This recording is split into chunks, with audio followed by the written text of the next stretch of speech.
At that time. Who all remembers what we did last session, guys? I got notes. We didn't set fire to nearly enough things. You didn't set fire to Murdered some barbarians, took their stuff. If I remember correctly, you didn't set fire to anything last session. And can you consider nothing to be enough? I think not. Not even remotely. I mean, you probably set some logs on fire for camping, but...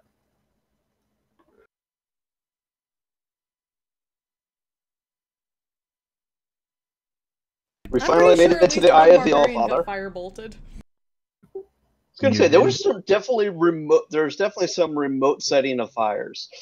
Oh yeah, you guys fought those barbarians who were totally just trying to break through that door. I'm really looking forward to my party fighting the Bully Brothers. This party? No. My Sunday game party, the game that I'm DMing. There's a pair of barbarian brothers who are Billy Bully and Bobby Bully. That sounds fun. Bully! Yeah, sorry for interrupting.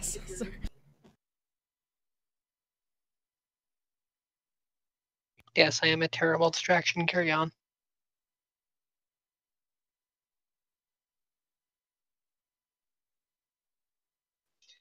Anywho, here we are. There's a remorse. I believe it's noticed us. Yes, it has. It's looking at me. It's looking at all of you guys. It's a remora, as it has very large eyes. It can look at all of you at once.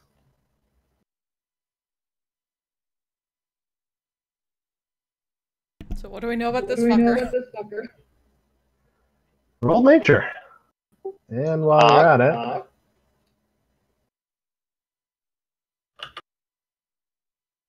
I'm just going to put that up there and...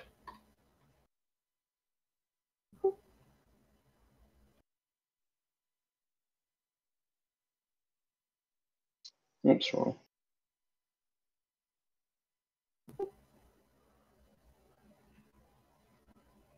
All right. You know that Remorazes are pretty fucking tough. You know that they like to bite things and attempt to swallow them. And you know that things that try to hit them normally get burned. So it's a fire type. Basically. Okay. Yeah, still, you know that they normally like to nest underneath the earth and kind of come up from under the ice in big plumes of steam and eat people. You also know that they're quite good burrowers. Okay. Sorry, I didn't mean to do that. But Well, kind of an important question. What does the floor in here look like? Does it appear to have been damaged at all? Good question. Let me check real quick. I don't believe it should be fine. Yes, it is fine. Okay. How the hell to get in here? There's a door at the far end. Yes. Oh, the Remoras is larger than the door. Presumably its hole is underneath that big accumulation of shit over in the corner.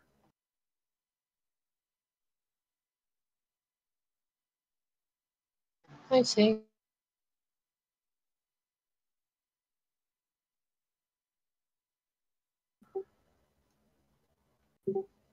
Could you all please roll initiative for me as well?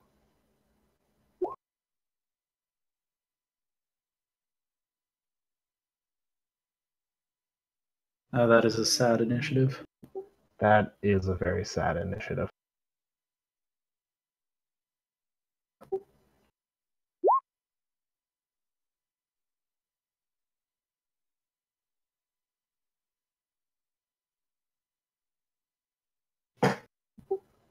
Alrighty. Arschnog. Ah, yes, Harshnag.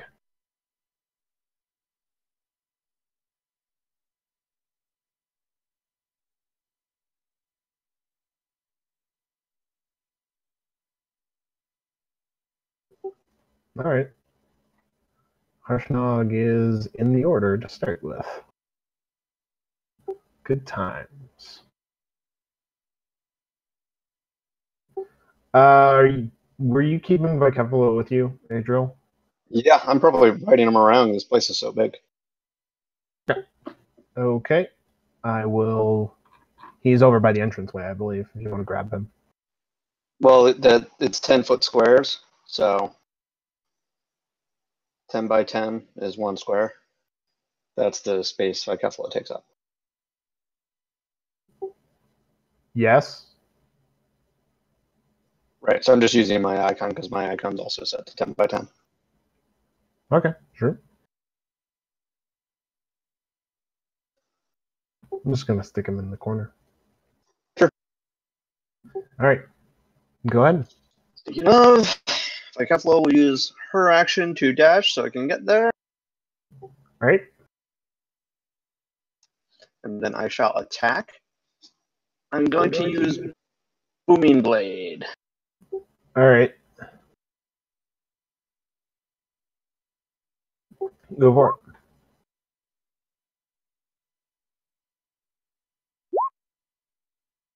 it. Yep, that'll hit it. That's it for 16, 8 of which is thunder. All right. It is. And then you catch fire. Yeah, so you've made your weapon attack against it. So that effect, is that a 5-foot radius? The Remoraz's effect is just any creature that touches it. Ah, yes, it is within 5 feet. Right. So when I'm using a reach weapon. This is true. You are outside of it. Also, Vicefalo has 20 feet of movement left. Okay. Oop. And if it moves, it takes 9 more damage. It can, however, attack of opportunity you. It has 10 feet reach. Ah, okay. So it's going to attempt to bite you. Oh, fuck. Roll then. Wow. Hold on a second.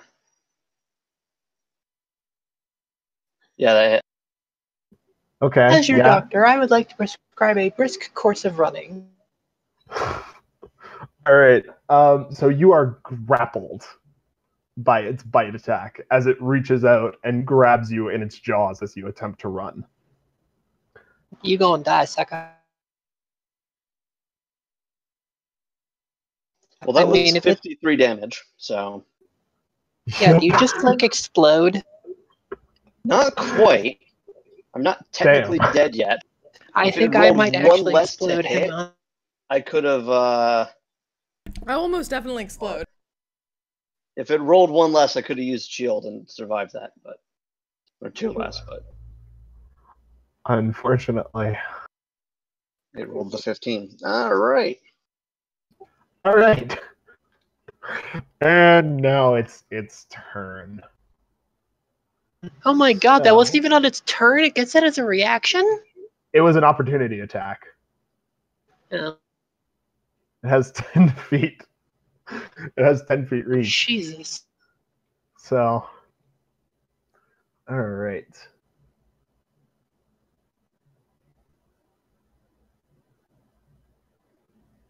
So,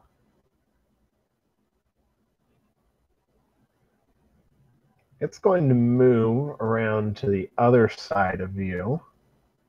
Thus taking the damage. Yes.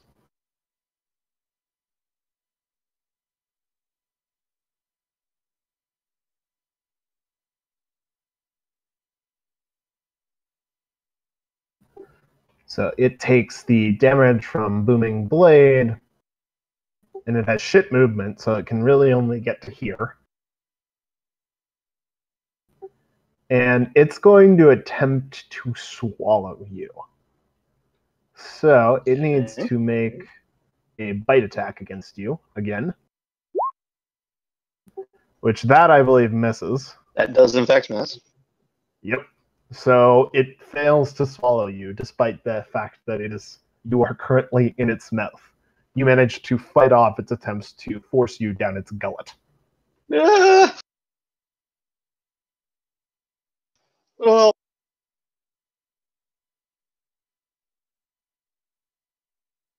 So, Oh shit. Thanks. What's up? Well then, first things first. What's my distance here? Okay, I can get close enough to, let's see, 10, 20. Then twin spell haste on herself and Harshnag, and then get the fuck back. Alright. Behind him, most likely. So, Harshnag is hasty, which means that he can actually reach the Redmaraz. So he's going to move forward,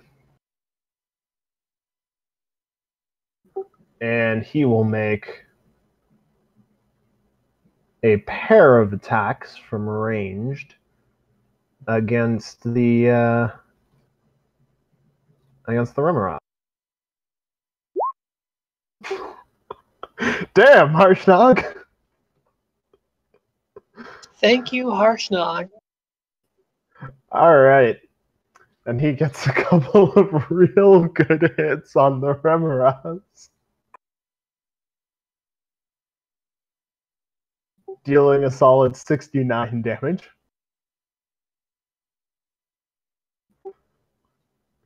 Damn. So, David, with Sorry? my nature check, I am aware that they are generally burrowers. Do I know anything about how dexterous they might be?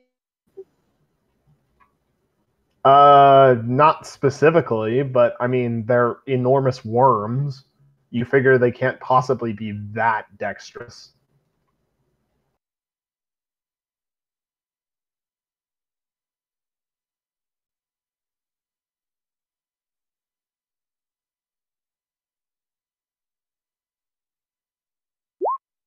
Boosh! Alright, where are you spawning this vine? I'm actually really friggin' far away from it. Yeah, bear in mind that it's Yeah, the measurements in here are screwing with me. yeah. Where are you spreading it though? Just like ping on the map or something? Well, the range on it's 30, which is kind of limiting. Yeah, I can't actually do anything useful because I wanted to hit it over like here. Okay. Ping is not happening. Switch to the select tool. There you go. Oh yeah, you wanted to pull it away. Okay. Yeah, you're still kind of out of range for that, I think. Yeah. And there's no way you're gonna let me get away with call lightning in here. No, you're indoors. It's an indoor dining hall. Yeah.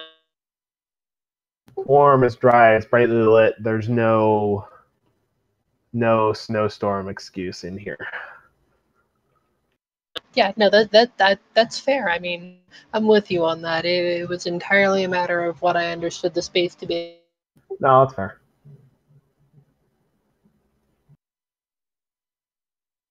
I get that. Did you want to do something else instead of grasping vine?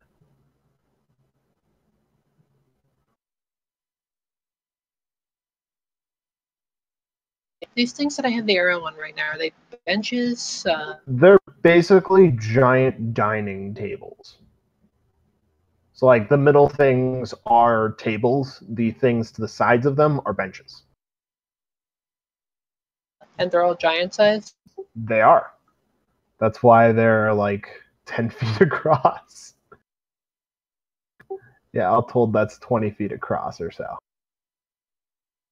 30 feet across from bench to bench. Alright, and how tall is the ceiling? I want to say somewhere between 60 feet.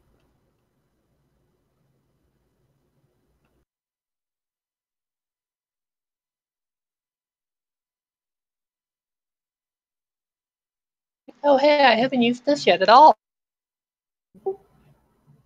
Oh, good. This sounds promising. Have Earth Elemental, sucker. Oh, you are level 9. Casting time. Oh, god yep. damn it! That is also. I know. Sorry, Why? but yeah. Why does everything I want hate me? You're gonna have to pre-cast that one. It's totally worth it if you can, but Yeah, but it's not very useful right here and now. Alright, Moonbeam. Alrighty. So, our friend the Remoraz needs to make a con save, which he makes. So he takes 9. 9 radiant. The Remoraz screeches in pain as the power of the moon shines down upon him, but it doesn't seem to do too much damage to him. Ox, what's up? Well, not much I can do against this thing with its flame dealing douchebaggery. I'm just gonna throw a pair of darts at it. All right.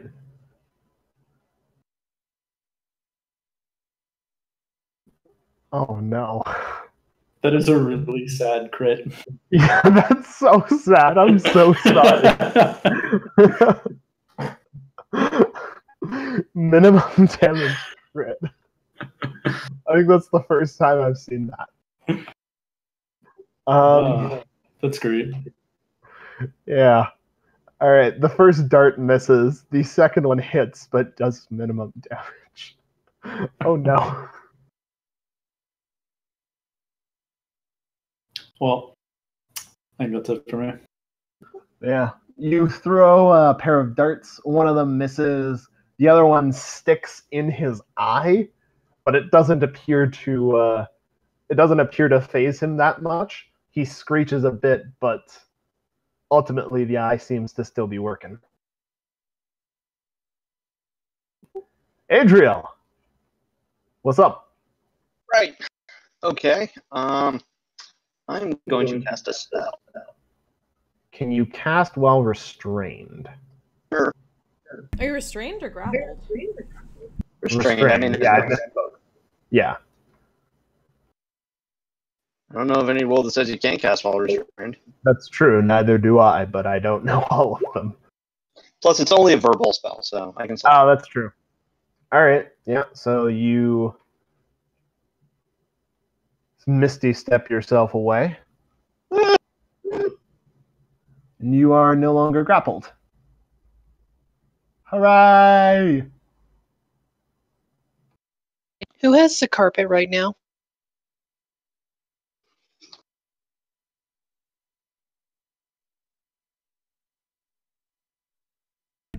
Probably Inks or Rich. I'm also going to use lay on hands on myself for 40 points. All right. I am going to take a talking free action and say, can someone toss down the carpet where I can reach it? That's bonus in action. Well, if Rich has it, you can pass it over. I am not going to move this turn, so that's my turn. Okay. It is the Remoraz's turn.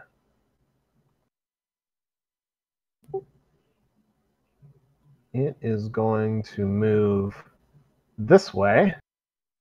It started its turn in a moonbeam and it gets to make a saving throw. It does, you are correct. Fails the save. Give me damage.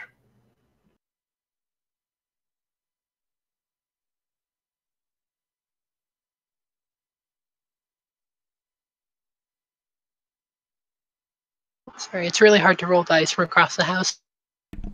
Moonbeam repeat, go!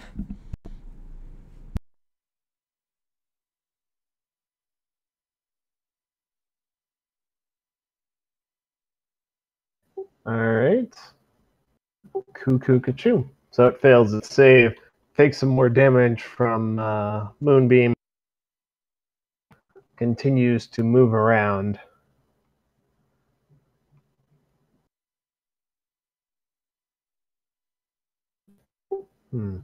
Does it try to go out of Harshnog's range?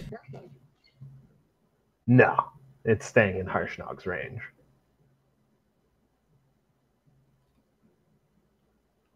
Hey Ox, how you doing?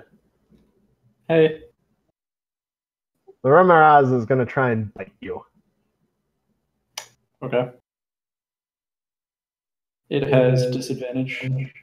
Does it? Yes, because I have a cloak of displacement. Ah. Whoops, that's the wrong thing. Ah, a 15 does not hit your armor class. I know that. The Remoraz seems as if it's bitten you, but ultimately it's only grabbed one of the illusions from your cloak of displacement. That's actually its turn.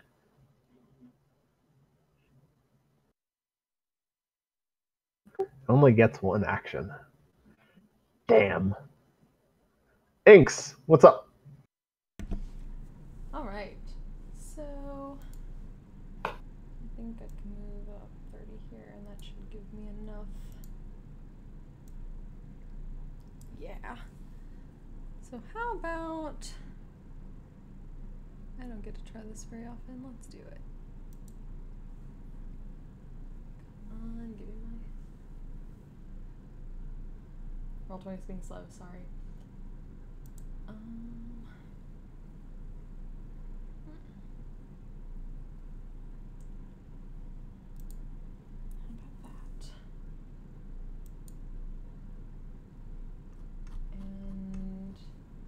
And that's going to be... that'll do it. I'm changing that to acid damage because I don't get to use acid very often. I figure I'd go right for its eyes. Go for his eyes, boo! Alright, yeah, 28 will hit him. And it is good that you did not use cold damage. Oh, so that'd be 35 then. Okay. So your chromatic orb smacks him right in the face. Why is it good that I didn't use cold damage? Remoraz's may or may not be immune to cold. It's stealing Inks's act. Fire and ice. She's gonna sue for copyright there. Your chromatic orb splashes acid all across the front of the Remoraz, gouging some nice chunks out of the front of it as his flesh dissolves. You will hear from my agent. Harshnag is going to make one attack. Oh, also, actually, I can still do a thing. I still have an action. Oh, okay. Go ahead. You know what? Can...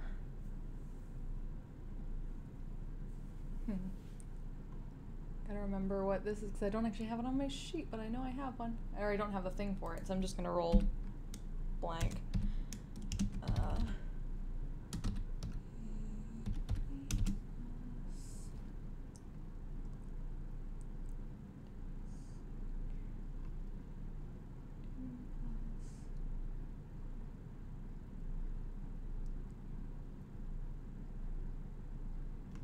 Crap, what's our proficiency bonus at this point? 4. You're Thank level you. 9. Cool, thank you.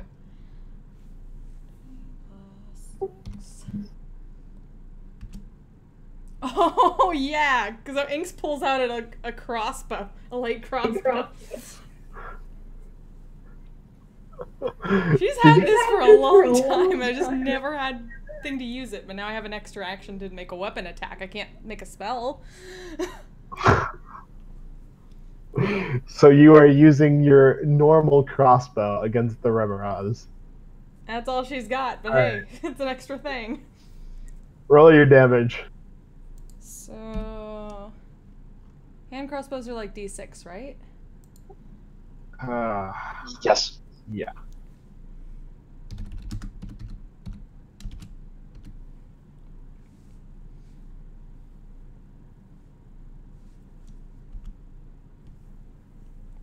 What 7% damage?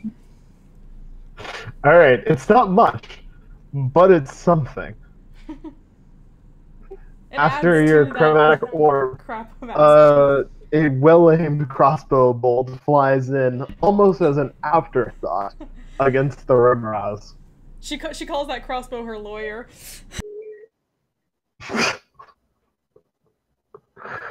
That's awful.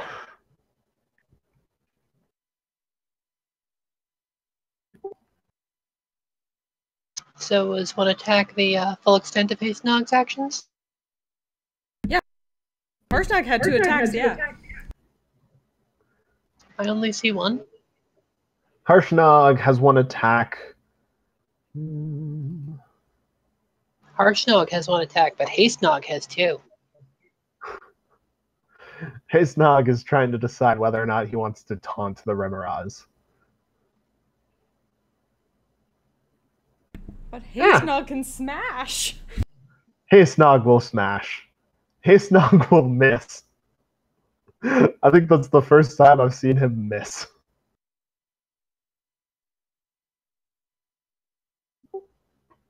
He will hit with his first one, but he will miss with his second.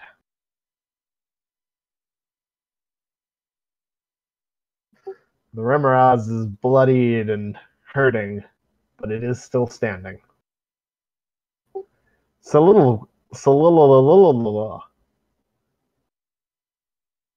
It hurts me when you say things like that.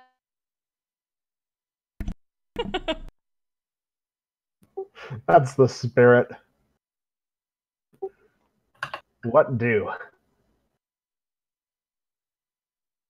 Well, for one thing.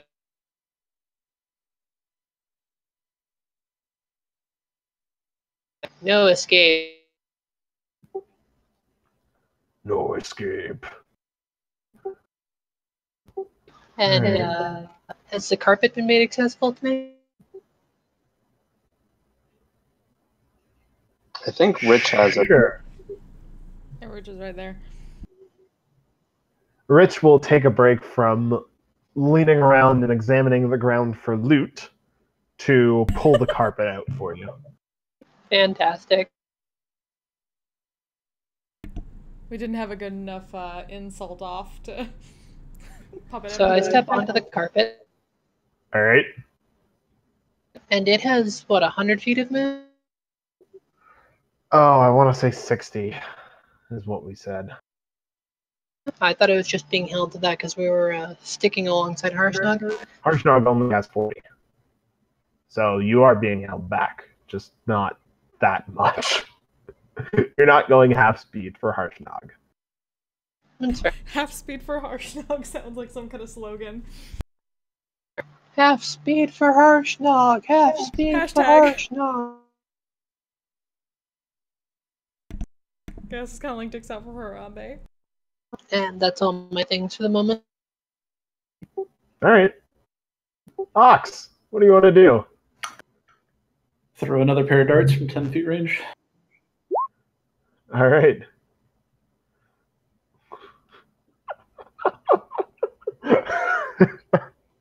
All right. How do you want to do this? Yes. It had 1 health. How do you want to do this? Just chuck both of them straight into its mouth. All right. David just went full Mercer. You throw both darts straight into his mouth. For a moment, it seems as if they don't do anything, but it looks as if you punctured something, because shortly afterward, something in the Remoraz's head explodes. That's not a Remoraz, that's a blood fountain. Well, that's one You meal are- that didn't go down easy.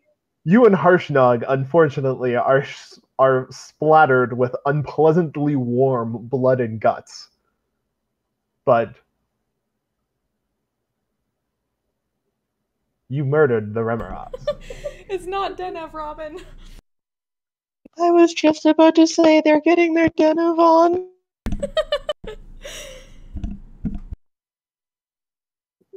Congratulations. Yahwatashi wa kataze. If I'd known it was that close to death, I would have risked the heat damage and just punched it. It's not that much heat damage, actually. It's What, 3d6? more heat damage than I 3d6. can do with my punch. That's fair. Like, if I were a rogue or a smiting paladin, that might be one thing. But I make 4 attacks a turn. That is 40 damage to myself a turn. More on average, I think. That drops No, me in yeah, 2 it's 4 on turns. average. It's 10 on average, yeah. So let's quickly make sure there's nothing else around before I have to drop the haste. All right. Perception checks all around then, if you'd like.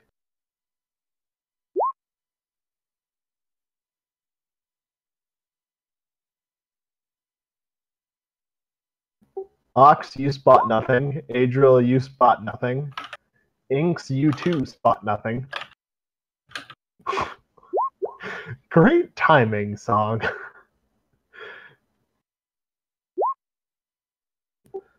Harshnag also sees nothing. Syl, I mean, I see the it all. Remoraz I has a, see everything. yeah, the Remoraz has a real great pile of junk over there. But besides that, you two see nothing. There is nothing else that appears to be in this room. Is it Coast Clear Well, I will at buildings? least indicate the pile of junk as something perhaps worth investigating.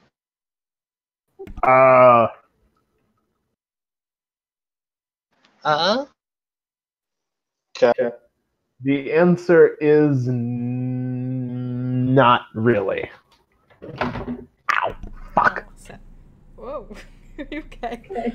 I just rammed the wheels of my wheelie chair into the back of my foot. Don't worry. Ow. Do you need a minute? No, I'm fine. You find an empty wooden barrel, a 30-foot long rope tied to a wooden bucket, and a carved stone statue of a very regal-looking dwarf.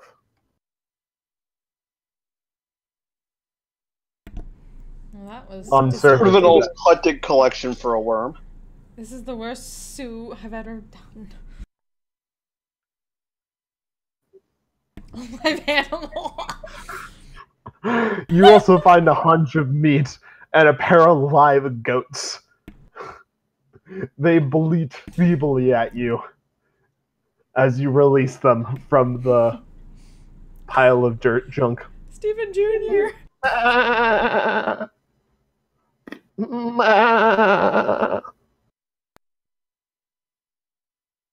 Oh. I'm not your mommy. Fun. Harshnag, darling, I'm going to turn off the haste. And she waves her hand and Harshnag sits down just as as you tell him that. leans over. I've forgotten what that was like. It's been a while. that was all fun and good.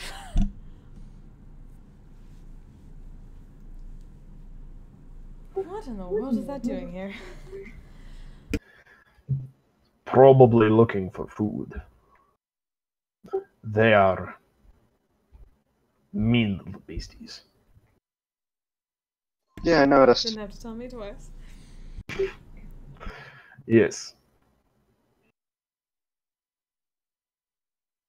But we have large axe for Lord Thrym. Shall we return? I think so. I suppose so.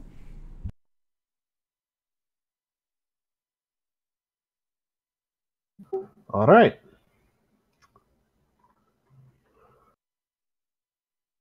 So, Harshnag, I kind of took the liberty of just adding the descriptors for the giants in.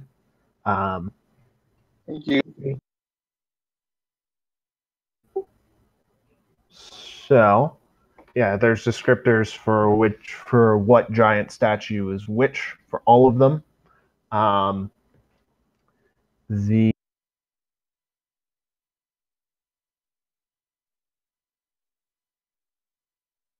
The archway is still there, still glowing. The runes on it are. You guys should see a set of runes that just popped up for you all. Mm-hmm. Okay. So there's a set of runes on it arranged in that pattern. Harshnag can tell you that the one named Ild, the one named Ice in the bottom right corner is the rune for frost. And it's generally used to refer to frost giants. He doesn't know what the other ones are, though. One of them obviously looks like beer. Cause Stein. Stein is stone. It's the German word for stone. Sky seems obvious too. Sky is cloud or storm.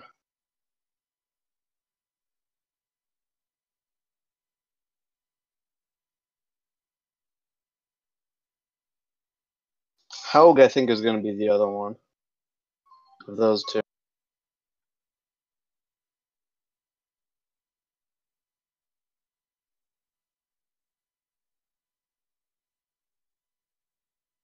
Okay, and the runes are just on the archway? Yeah, give me a sec. I'll pull the description of the archway back up. I can read it for you guys if you like. Sure. Okay, so the archway is 40 feet wide and 40 feet tall. There are 6 different runes carved into it, which you guys have seen. Each one is inlaid with mithril, and there's a glowing mist that fills the arch. There are niches in the walls on either side of it that contain empty, ice-covered sconces made of iron.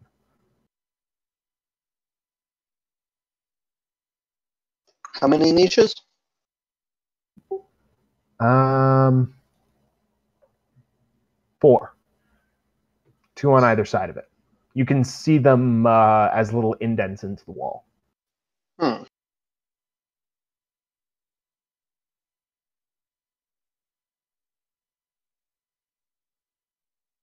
Okay, I see them. And one is clearly ice, and another one's clearly stone. And sky could be cloud or storm. I'm trying to think Ild is fire.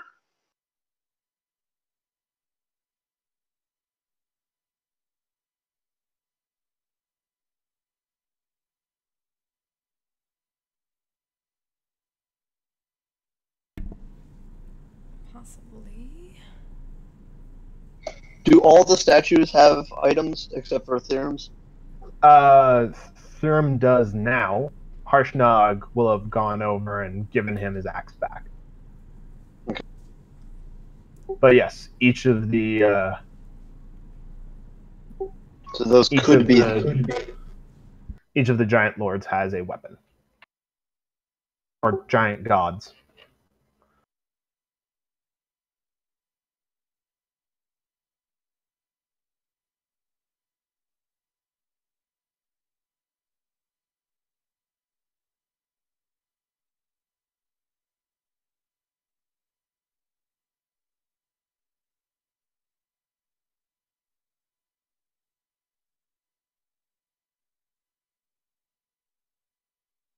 Well, why don't we try using the axe as a key, let's say in the rightmost niche when you're facing the door? So I guess that's furthest south. This one? Whichever Yes. one is the ice one. Okay. That's what I think. Well, there's 4. There's not 6, so... Mm-hmm. Yeah, all the sconces are pretty well frosted over. It's pretty much a match game, so... Well, I mean, yeah, the sconces are frozen over, but there's only 4 of them. But there are 6 statues and 6 runes. Yeah. Are the runes glowing, or are they just there? Made of mithril.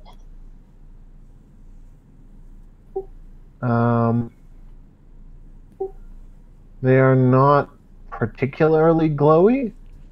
The mist in the archway is kind of glowy, but the runes themselves are not inherently glowing. They're just mithril. So they're very shiny, but not glowy. Okay, and how high up are they?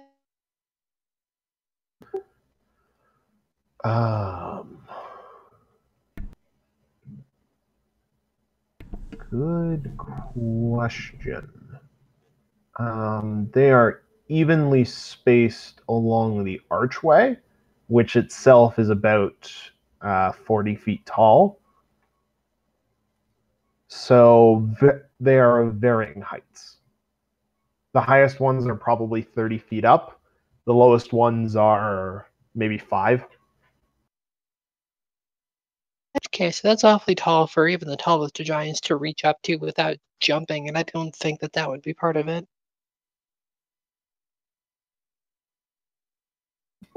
Keep in mind that these weapons are giant-sized as well.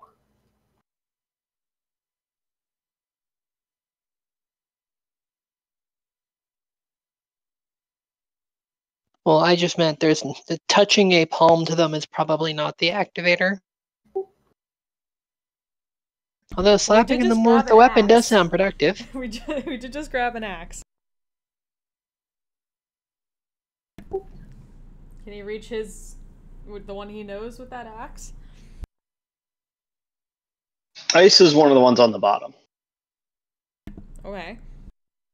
And is ice the one that goes with that axe? I don't know. It's Thrim's, Let's right? find out. He said it was the ice. Yep. Harshnag recognizes ice, the bottom right one, as the frost giant rune. So maybe it needs to be poked with the axe. Touch the rune with the axe, maybe? Yeah, I was gonna say touch it probably more than hit it. As lovely as seeing Harshnag smash things today has been.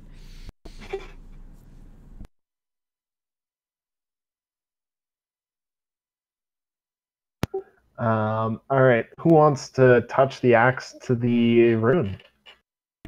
I assume Harshnag is holding it. I was gonna say, as I recall, there is exactly one character here who can hold the axe. True. You make an excellent point.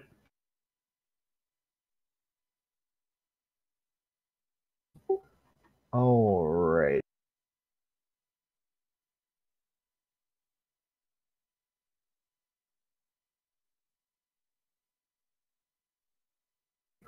So Harshnag moves over at your insistence with the axe of Thrym, and touches it to the ice rune on the bottom right-hand corner.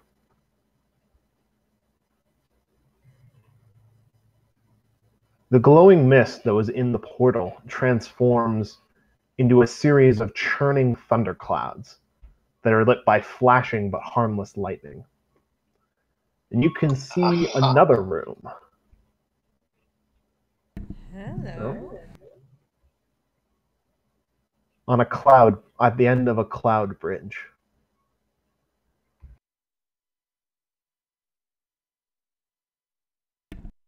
Interesting. But the mist is still there, it just changed. The mist is no longer floating in there. It's turned into this lovely, lovely cloud bridge for you all. And the runes are gone? Nope, they're still around the edge of the archway. When Harshnag touched the axe to the rune, however, it disappeared out of his hands and went back to the statue.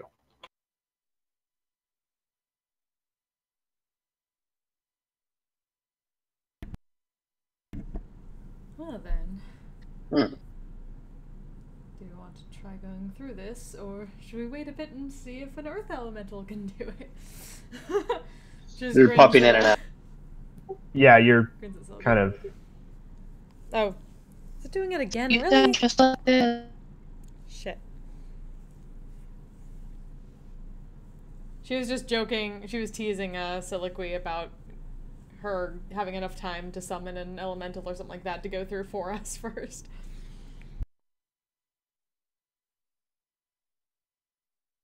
Oh, sorry. It is. We do have that kind of time right now.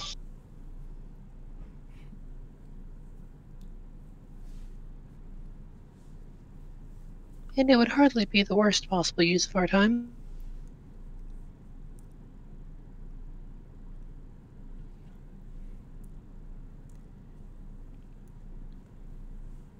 Or we could just slide on through. I'm sure it's fine.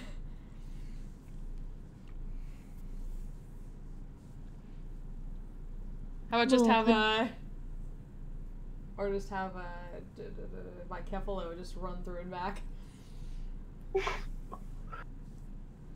Worked last time. I doubt the Remoras took the axe itself, which implies that someone put it with it to be difficult. Or they put So it in there for some other reason. And the Remoras simply came of its own initiative? It's entirely possible. Although we didn't see the tunnel that it came in by. Anyway, yeah, I think we do have to try and send someone through to make sure the cloud bridge will hold us. Okay. What do you want to send through? Or we robot could puppy. just, use No, like, no, we carpet. have? We have a cat. We have a carpet too. Why are you trying to send Relix? He can fly too, so it doesn't really matter. Yeah, worst case Well, that scenario, would kind of he be the flies point. back, you'd be like, meow, meow. I can All speak right. trust him. You can speak every animal language. Yeah. That's okay. Adriel can speak cat too. Yeah. That So did is happen. better at it. Before your time. All right. So Relix flies off over the cloud bridge. You lose sight of him for a brief moment. Then he comes flying back a bit quicker than before. Meow! Meow! Meow, meow, meow! What's he saying? I think Timmy's fallen down a well.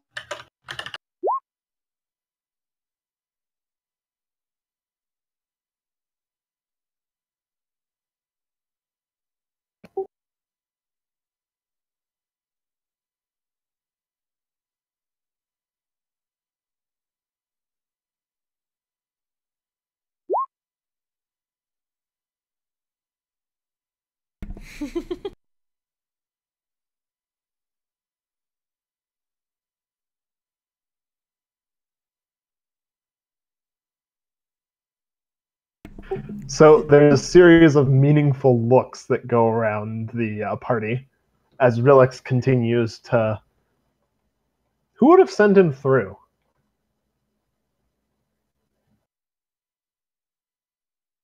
It's a good question. Has he ever listened to any of us? Hell, you guys have all fed him or something, or been nice to him. Yeah. He'd probably humor you. I think I've actually hung out with him in Tressum for a few nights.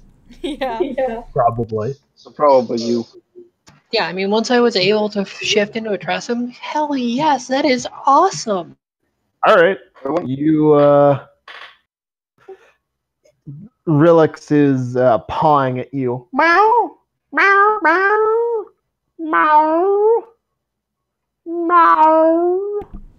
Heck, do you know what he's thinking just because of your fancy hat? That's actually an excellent question. Do I know what I was thinking because of my fancy hat? Does your fancy hat work on non-humans? Oh yeah.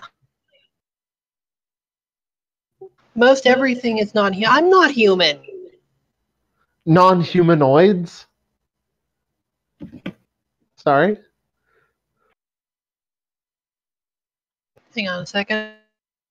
If the creature Is If it the creature has an intelligence higher than 3 and speaks a language.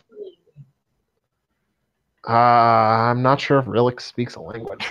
He does. Tressum cats have their own language. Do they in this edition?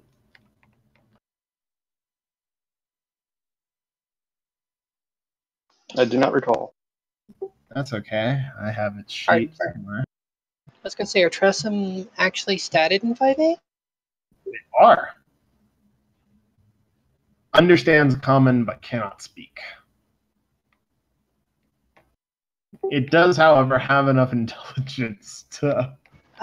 Tressum speak, understands common but can't speak. 5e stats. Yes. So it Yes, does speak a language. It understands, but it can't speak. It can't speak common, but it speaks Tressum speak. I'm literally looking at the sheet right now, and it does not have Tressum speak on it. Okay. But we can ask it direct questions, and it can, point out answers or whatever. And nod or shake your head. Yeah, it has a higher intelligence score than most of the party. I mean, you don't have to rub it in. Isn't speaking No, you guys like a did that. ritual? He does that for fun. You guys did that for me like a couple weeks into the campaign, as soon as you met him. I think you tried to have the cat make skill checks for you at one point. We needed the intelligence. Yes, you did. Yes, you did. Soliloquy can speak with animals, right? Isn't that ritual? What a good question. I'm fairly certain it is. And if it isn't, it should be. It is. I just don't have ritual casting. Oh, well, there we go then. Alright, you cast your ritual. What are you at? Rilix will tell you. That big dead thing over there. It's a big dead blue guy. Blue purpley color guy.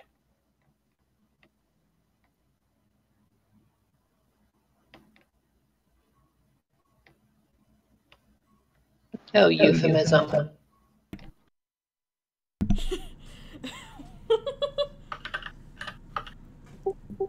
We're just all watching this because we can't understand. Oh, we should go. Alright. Mm-hmm.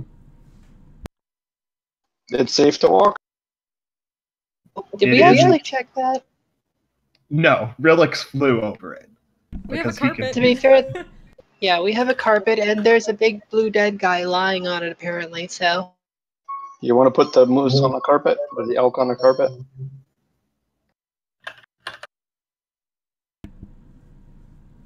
We need to get Harshnag over too, so.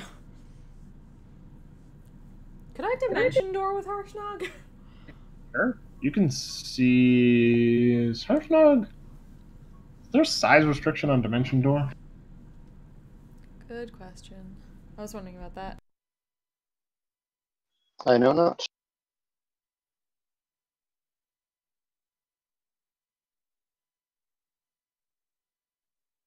One willing creature of your size or smaller. Damn. Okay.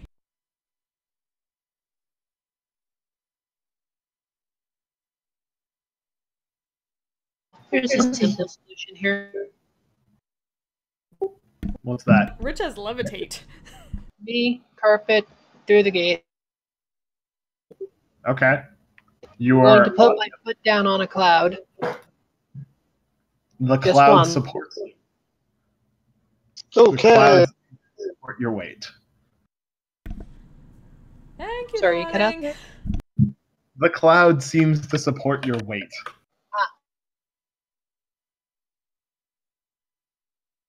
So yes, I will go ahead and step on with my other foot while holding onto the carpet. It still supports your weight. I will turn and give a thumbs up to the party. Okay. You can wave at that and start We'll forward. ride on through. All right. So, within this room that you guys have just found, beyond the thundering archway lies a hexagonal chamber whose walls rise 50 feet before taping to a 90-foot high apex. Standing in each corner of the room is a life-size statue of a giant holding up a heavy iron lantern with one raised arm. Each type of giant is represented: hill, stone, frost, fire, cloud, and storm. A cold magical light radiates from each lantern, illuminating a giant corpse lying on the floor beneath a shroud of frost in the middle of the room. The corpse looks as if it has been here for some time, preserved by the cold. Next to the body rests a giant frost-covered morning star.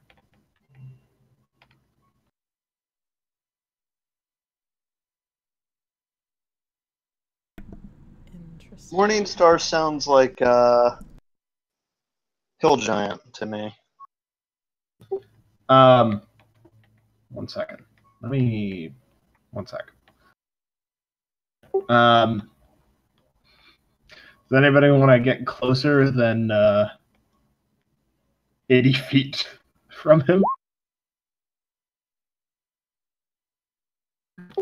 Oh no.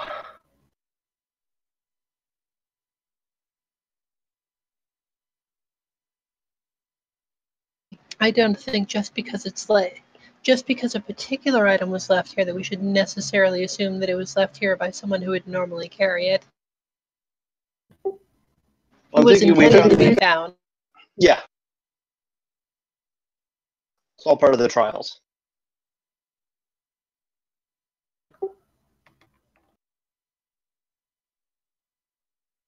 I'm more immediately worried with the zombie giant that's going to attack us. Wait, zombie? Did I miss something? You don't really think that corpse is going to stay still the whole time, do you? I was really kind of hoping so. It would be nice, but you know. Would I do that to you? You totally would. Absolutely. I mean, yeah, but coming in here and finding him dead is already pretty terrible. I mean, not as terrible as what I'm about to do to this campaign, but pretty terrible. What are you about to do? Well, it's actually going to take me a day to redo my spell list so that I can memorize reincarnate.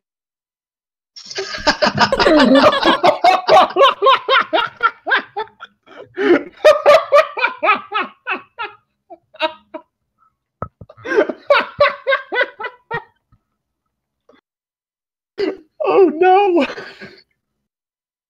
Didn't see that coming, did ya? I did not. You are correct. I did not. Oh, fuck.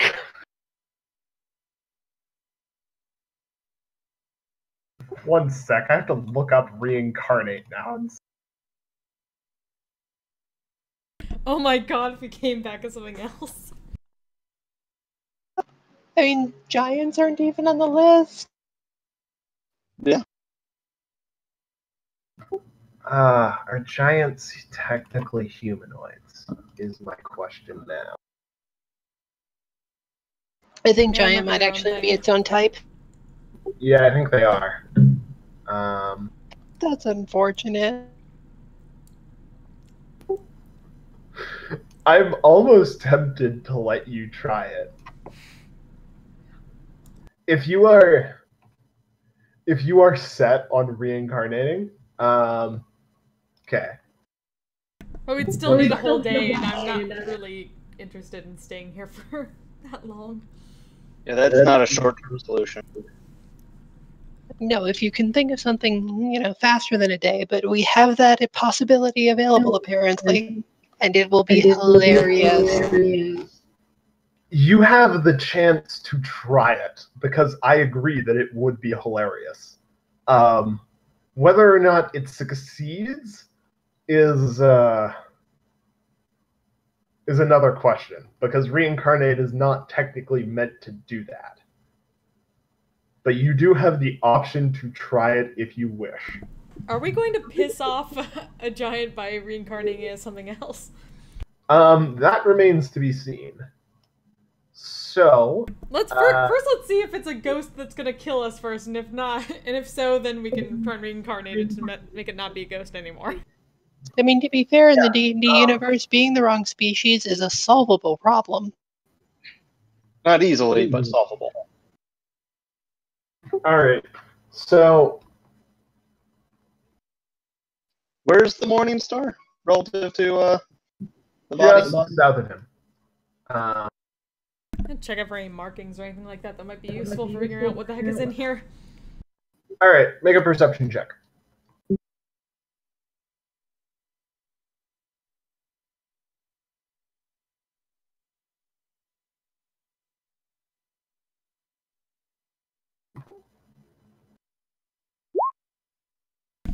Nope. The giant is big and blue, and it looks like his chest is made of gold. Well, that's pretty. And speaking of big blue things, David, as soon as you get Sorry. yes, I was going to ask if you'd be so kind to hit my perception.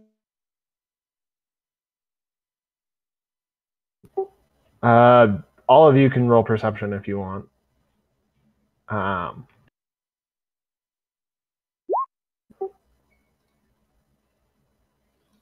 soon as you get within 10 feet of his body, however, a ghost pops out. It is a ghost. Well, Inks So is those of probably you who are making perception checks, he does not try to attack you as you jump away. Those of you who are making perception checks, so the giant is totally a cloud giant. He's wearing a large golden breastplate. It looks as if there's, beneath you guys, it looks as if there's a mithril circle inscribed laying into the ground underneath some frost, with runes inscribed into it. And specifically, there's a very large rune that's partially obscured by the giant's body.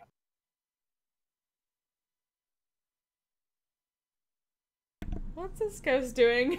Because I think Inks is just surprised and knocked on her butt. Hello, people. Brilliant. Little people even, but people nonetheless. Who are you all? What are you doing here? Why are you here in the Eye? Well, that was unexpected. The shortest answer is because we were hoping to meet someone here.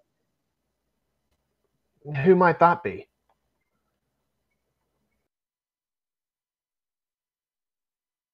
Some sort of oracle? Oh, the Oracle's not a person. It's this. You found it. If you must know. So it's not you? No. Me and my father came here to ask the Oracle some questions, actually. Oh. And who would you be, darling? My name's Igeron, son of Blagothkus.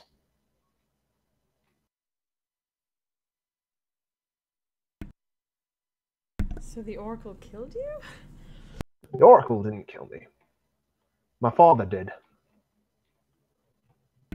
Oh, I'm terribly sorry. He didn't like what the Oracle had to say.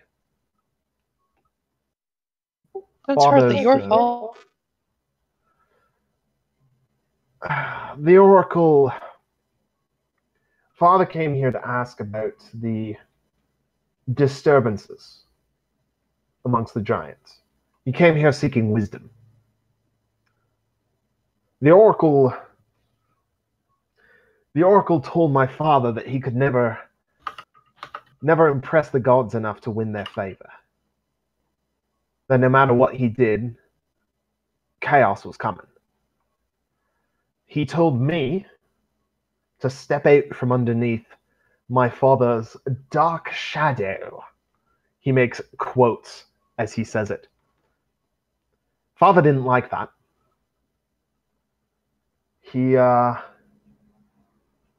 So he killed me. He's just putting on the front. That's just terrible.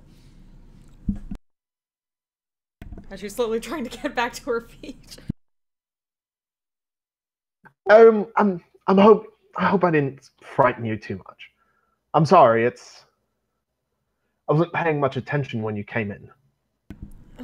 It's quite alright. It's quite alright. You aren't attacking us and you aren't rumor us, so I can appreciate that.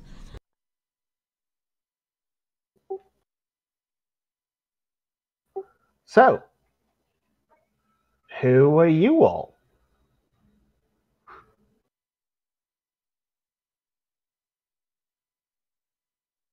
We Here's are my name. adventurers. I am Siliqui Brightwood. Siliqui, eh? It's a nice name. Thanks, darling. Adriel Cornash. Good names. Good names.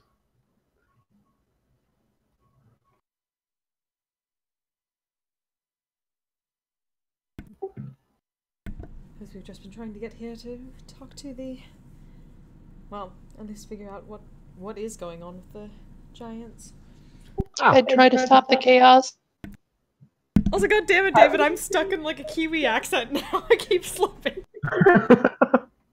Oh, well. You wanted to ask the Oracle, then? We did.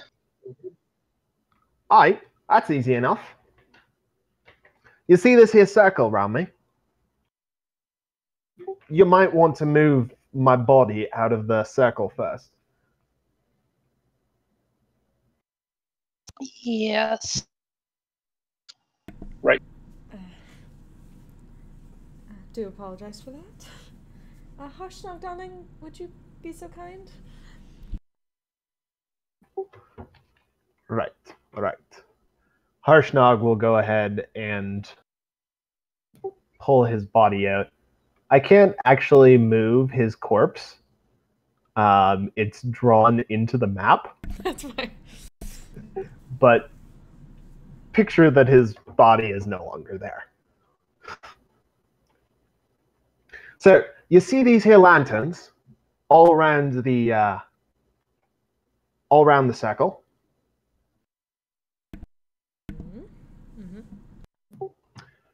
Each one of them shows one question that you can ask the Oracle.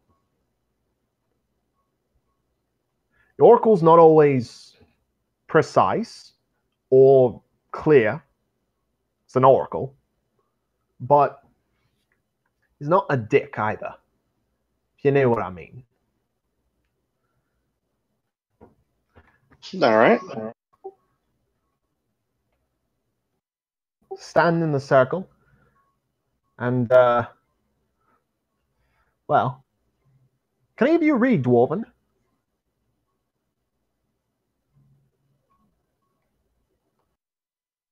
Fortunately, no. Ah, No. you see those runes around the edge of it? Hmm? Dwarves helped us carve those millennia ago. They read, ask your question and know truth. So if you want to ask a question, you stand in the circle, you ask the Oracle. He'll reply to you in giant, but don't worry, me or your friend there, you Harshnag, mate. Yes. Me or your friend there can translate for you.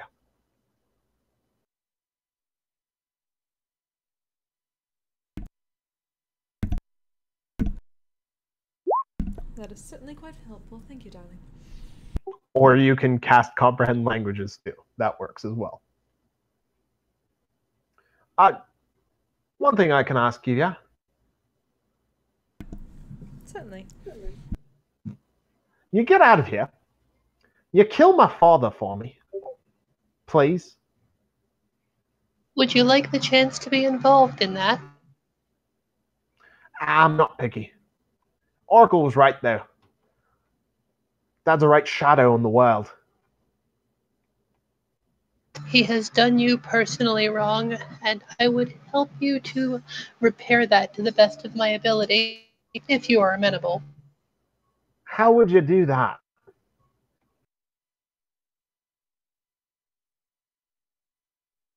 I am a druid. I conduct the power of nature in this world, and it is possible, though not certain, that I could return you to life, if perhaps not in the body you have known.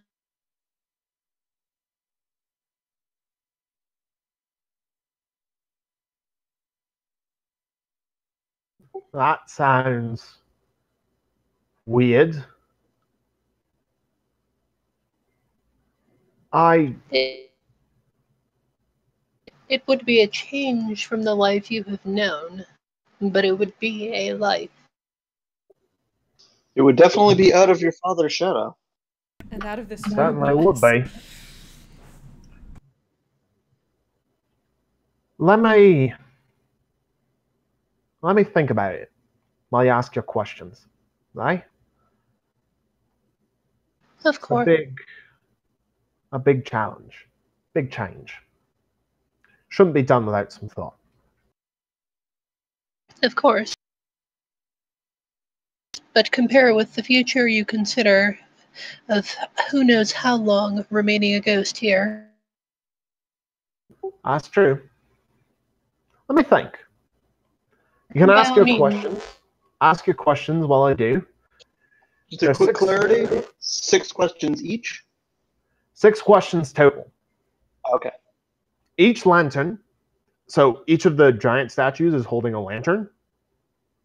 He's trying to tell you that every time you ask a question, one of those lanterns will go out. Okay. Once finish asking once you've asked 6 questions, all the lanterns are out. No more questions get answered until the next day. Okay. We should consider carefully what to ask. Of course. Huddles, everyone, huddle. Alright, so I think I have, or collectively among us, we probably have some way of writing, yes? Yes. Oh, absolutely. Do you want me to give you like a journal thing that you can actually write these down on? Yes. Okay. 1 sec. Let me just set that up.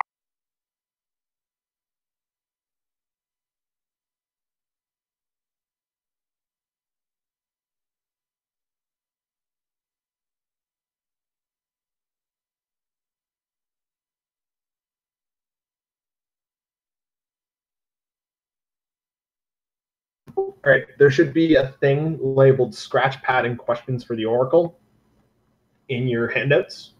You all should be able to edit it. Try to avoid merge conflicts. Okay, well, the first thing that I would want to have written on there is the common translation of the questions we are allowed to ask. You are allowed to ask any question. Just any 6 questions. Any 6 questions. Okay, If we're going from the original straight- description, it sounded like they might have specific categories for each lantern. No. I am sorry if that was the case. You can ask the Oracle any 6 questions you want. Ink's added a thing to the thing. The only restrictions are like what the Oracle actually knows and what it can answer. There's no restriction on what it can ask. Whose father? Oh, yeah, his father.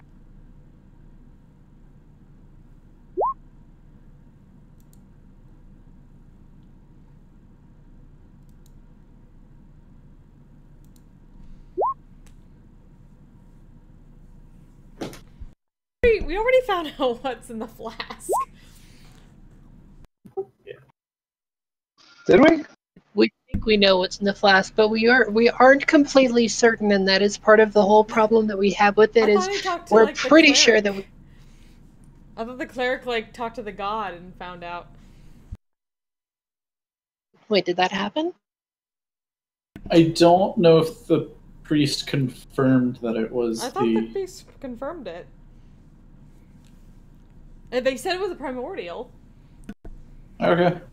I mean, I believe you. The thing I remember with the priest was them agreeing that our plan was, if not Good. sound, at least morally just. Right, we got the ethical perception on it. That's the priest's perception on it.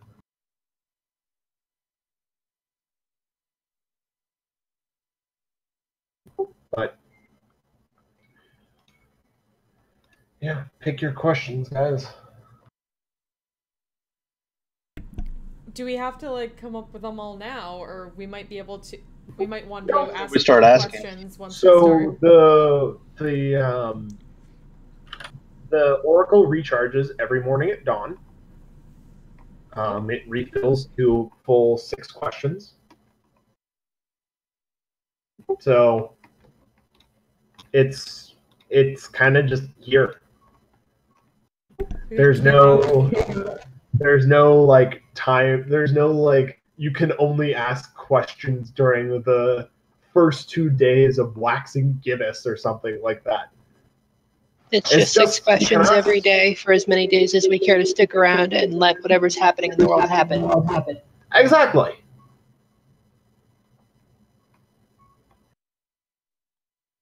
Well, the other thing that means is we can step in, ask a question, get an answer, come out, talk about the answer, and then decide what the next question is. Yeah, that's what I was thinking.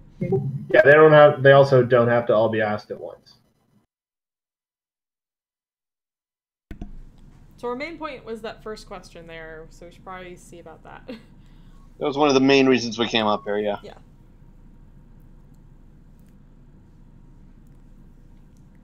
So why don't we start with that?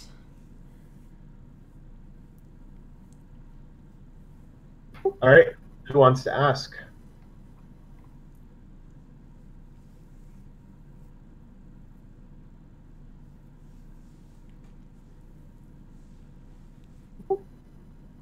I feel like I shouldn't. Yes. Well, Inks also has some dragon blood, so...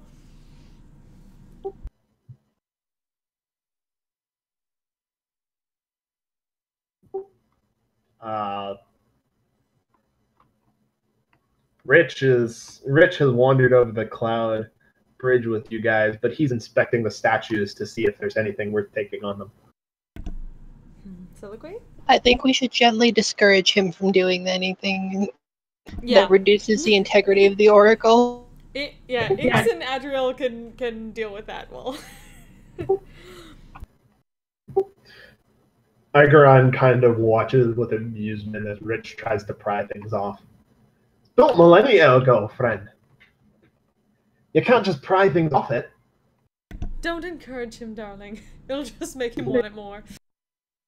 I think we've narrowed it down to Soliloquy being the official question asker. All right. So you were asking, fuck. We have all collectively agreed that the first question is, what happened to King Hecaton, yes? I think so. I think that's the best way to start. See? All right. So you ask, what happened to King Hecaton?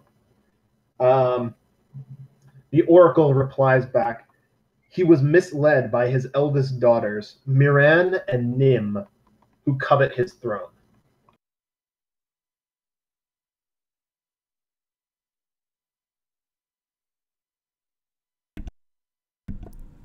That was unexpected.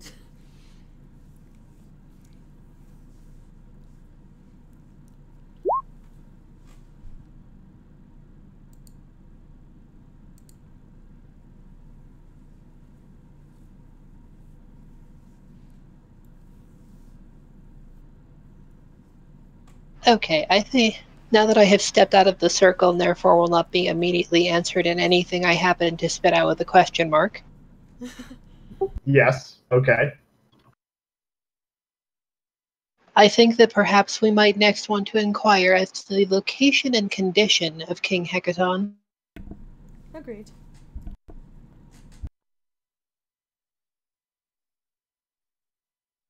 Is finding King Hecaton the key to reestablishing order among the giants? That actually might be a better question, assuming you didn't just walk in there and ask. No, no. A better question than that would be, how do we restore order among the giants? That would be a better, yeah, better than So if the answer is just no, then you're just, yeah. That's well, true. what next? Yeah, we want to ask the question with the fewest built-in assumptions. Okay, well, it technically, how can we has some built-in assumptions. We want how can order be restored among the giants? Actually, I kind of want to know the how can we, because Yep. we don't want to like find out that somebody else has to do a thing. Good luck with that. If somebody else has to do a thing, we can push them to do the thing at least. This is the Charisma crew.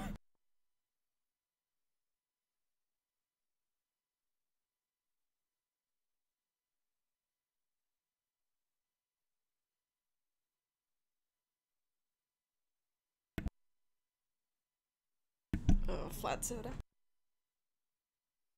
You. Yeah, but how to restore order is definitely. Okay. How can order be restored? Okay, so yeah.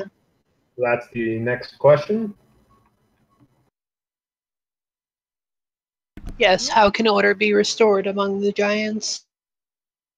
All right.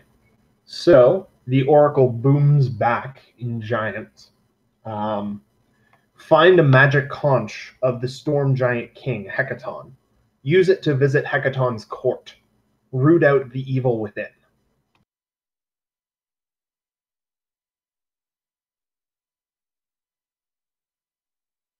Well, sounds like our next question's going to be, where's the conch? Yeah. That's certainly a good question. Let me just catch up quickly here with the sheet here. Yep. Since we are actually writing down both our questions and our answers.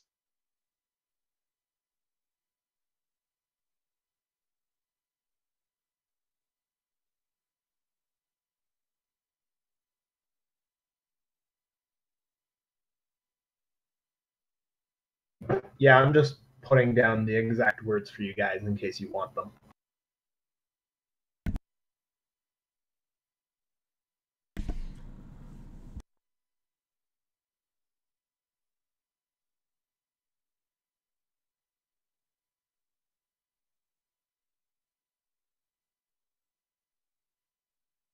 Okay, so I've written down my view of the form of the next question on the sheet, as well as things that occur to me. So,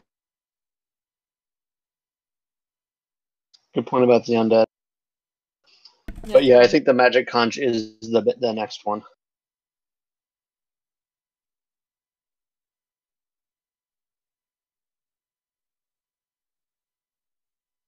where can we find a magic conch of the storm giant King Hecaton?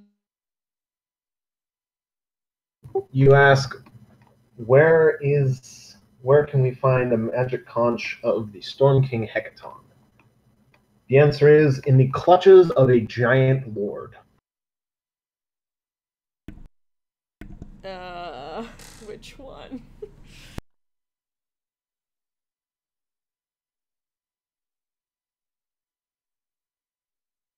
Well,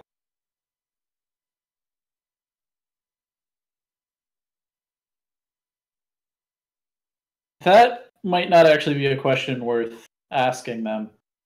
Yeah. I mean, we know it's most likely not the fire giant lord. Can't be the storm giant lord, otherwise it would just be King Hecaton, right? Is there exclusively one lord, or are there multiple? Is a title like Baron? So Also, it says A1, so there might be multiple? That's what I was saying.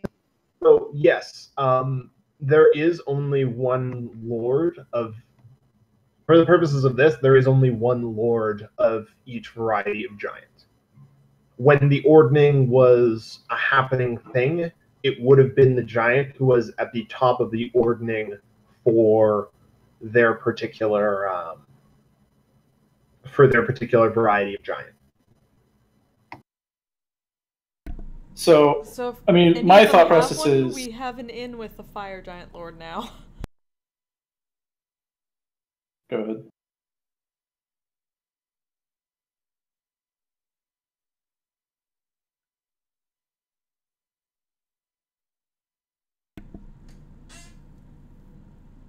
Just saying, assuming that maybe each giant lord might have one, maybe the fire giant lord has one, we can ask him?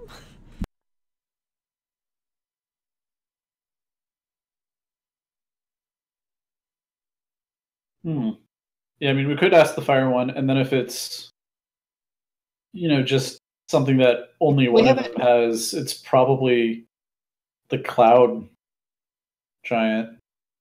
So I would. The problem is the only cloud giant we know is not a popular cloud giant. There's like a reverse name drop. We basically got the cloud giant equivalent of fuck off last time we tried to talk. Yeah. I think their exact words were something to the effect of, "We don't deal with traitors." Yeah. Look, we just have to pull a magical heist, is basically what it comes down to. Elaborate heist? Elaborate heist? Elaborate heist? Oh, we can look like someone entirely different when we do it.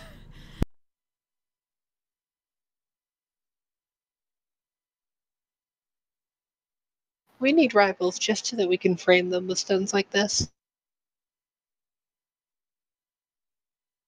I actually considered that, but there was enough going on in this game as is. Yeah, that's perfectly reasonable. It was just a passing thought.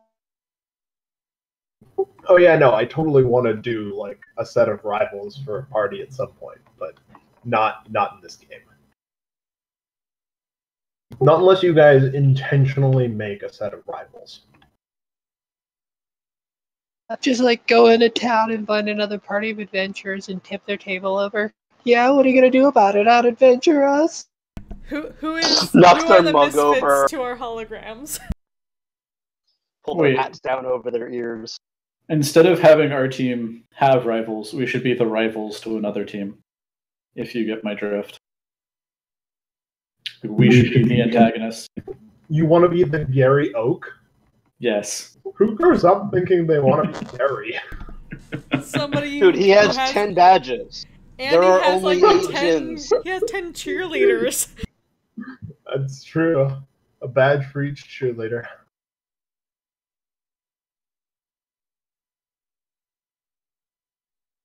Okay, but what about the phrasing of the question I put forth there? I'm just wondering if we want to put all of our questions today into drilling down on what to do, or do we want to spread it out? I guess the real question at this point, we've already asked, what, 3? Yes, 3 out of our 6 for today. Yeah. Do we just want to make the assumption now that we're staying the night? Because if we drill down too much on this, then we're not going to get any answers for anything else. Getting up here is a pain in the ass. Right, well, I offered Igeron at least an option, so I'm waiting out his answer regardless. Good point.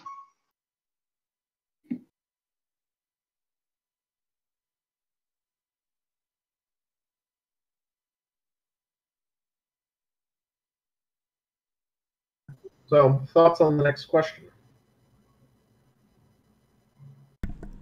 Yeah, I think we're all thinking.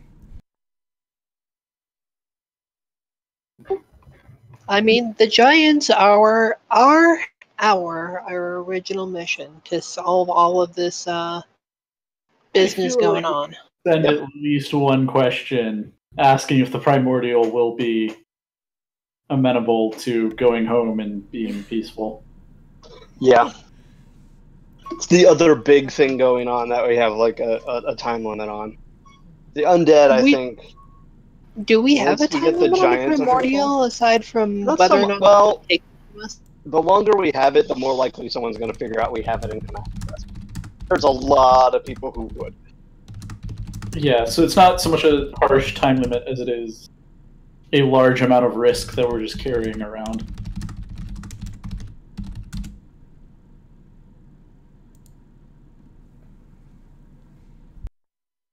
I adjusted the other question to be a little bit more, hopefully a bit more specific for us. Yeah, that is a better drill down than mine. Because yeah, if the Fire Lord does have one, I mean, we can straight up ring him. We could straight up ring him up on his ear. This is true. We have a setting stone. So we do have the option of using a lifeline for that.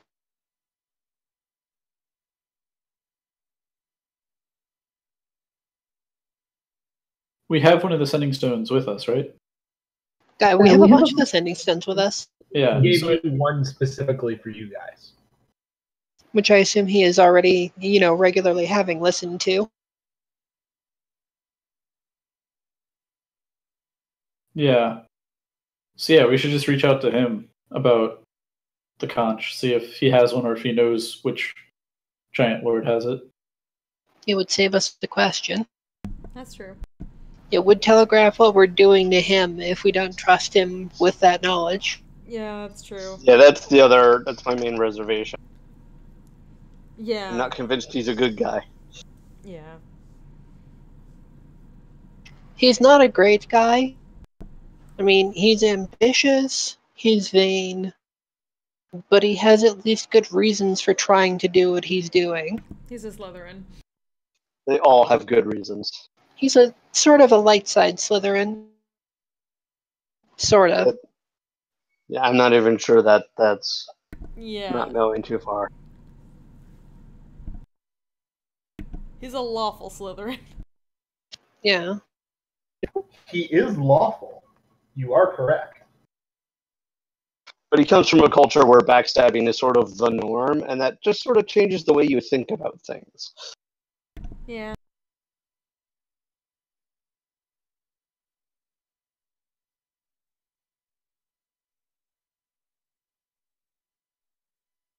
What Harsnog know?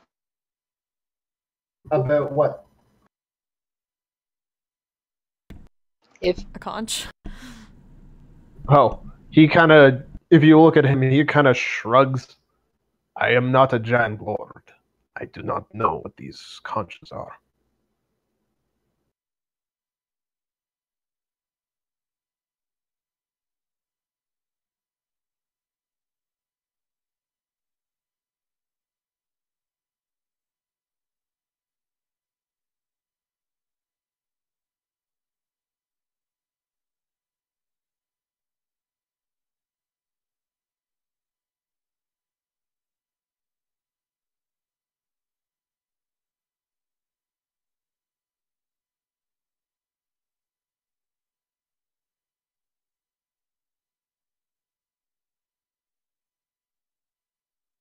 So, no, Harshnug does not know anything about the conches.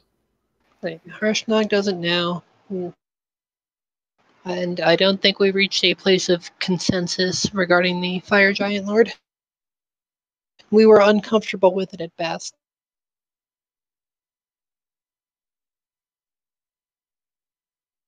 Yeah. So if we're gonna do this, though, I think asking where can we find the giant lord who has or the giant lord. Well, no, I think the which giant lord or giant lords is probably the better question. Well, So I guess be that hard before to we ask track the oracles, down. ask Harshnag and Agaron if they know where the Giant Lords would be. Like, if we knew which Giant Lord we were looking for, would they be able to find them? Right, well, Harshnag Or at least their court. I mean, I think You might know where, like, the lead Frost Giant is. I think the only one that we might have any problems finding would be the Cloud Giant, and even then, if we can get a hold of Zephyros, he can probably tell us where they are, even if he can't help us. I'm going to drop you guys back on the map, just so I can remind you. You have knowledge of 1, 2, 3, 4 different giant lords right now. You have the Hill and Stone ones in Grudhaug and Deadstone Cleft, which are more south on the map. You know where the Duke is. You've met him. And you know that the Frost Giant Jarl is somewhere up in the Sea of Moving Ice. So out past 10 towns. Out past Brine Shander. So we have, like, a vague sense of where they are. Yeah. Enough to, like, okay, we know it's the Frost Giant, so we know which way to go, and any more detailed information is probably going to change as we get closer anyway. I mean, assuming that the Oracle is capable of perceiving events in the future, which I don't think we have an answer one way or the other on, we could simply ask, along what path can we soonest meet this person? If we left here today, in which direction would we fly to meet so-and-so? Because we do still have a carpet.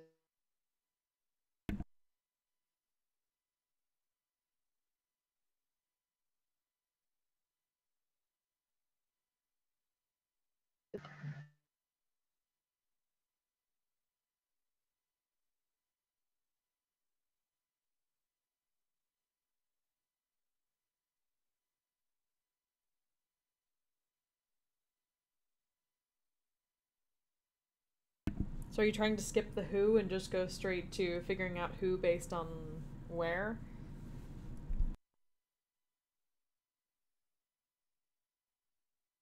Now, if we know which Giant Lord to go meet to find a conch, I mean, steal it, or technically, whatever we're we going could. to do.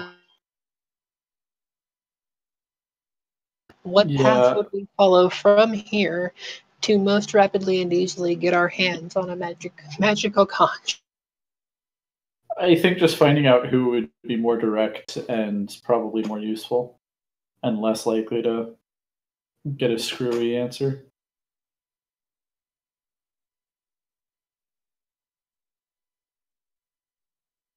Are you saying that I shouldn't tempt God with oddly specific future questions?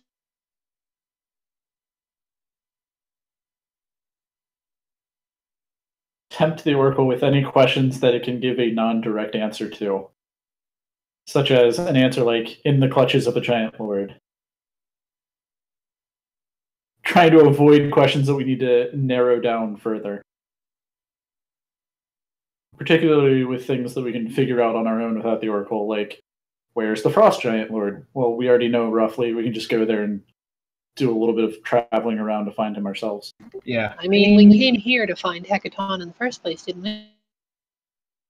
Yeah, and we know now the path to doing that is to find a conch and go to his court and figure out what's going on there. And We don't know the path. That's the path to him. He might be dead. Yeah, we Well, didn't ask where he is. Your exact question was, how can order be restored among the giants? Right, we And it skipped basically over means- him because we didn't know because that he he is was not the point. Yeah, Getting the Storm Giant court back in order is the point.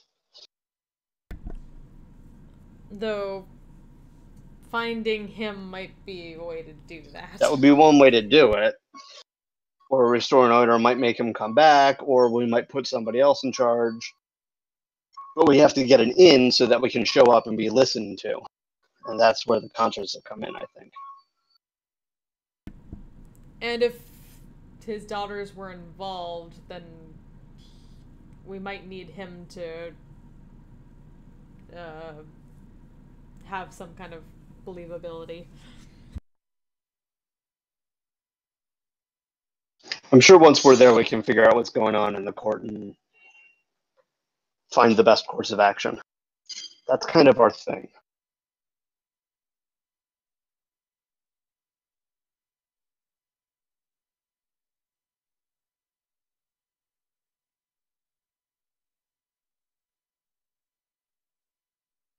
But we need a conch to even get. I'm sure if we don't have a conch or something equivalent, we're not going to get listened to in the first place. Yeah. Well, if we steal one, I doubt we'll be listened to either.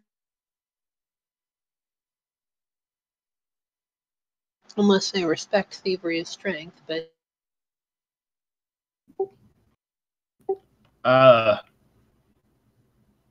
So, you guys probably know this in character. Storm Giants don't do strength. Storm Giants are weird. They do omens, is their thing in the Ordning. They like to examine omens that appear around each other to determine their own place in the Ordning. The running theory among them is that someday a true God-given king will come back to them. And until that day, they examine the omens and they try to figure out which one of them is closest to that king. And they become the Storm King.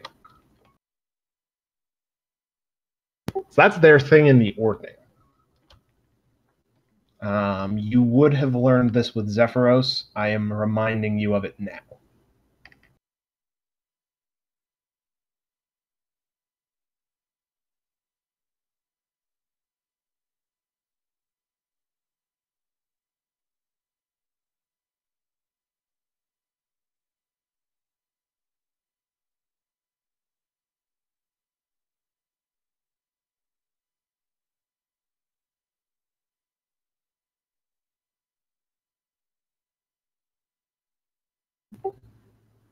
But yeah, what do you want your next question to be? Question 4 of 6.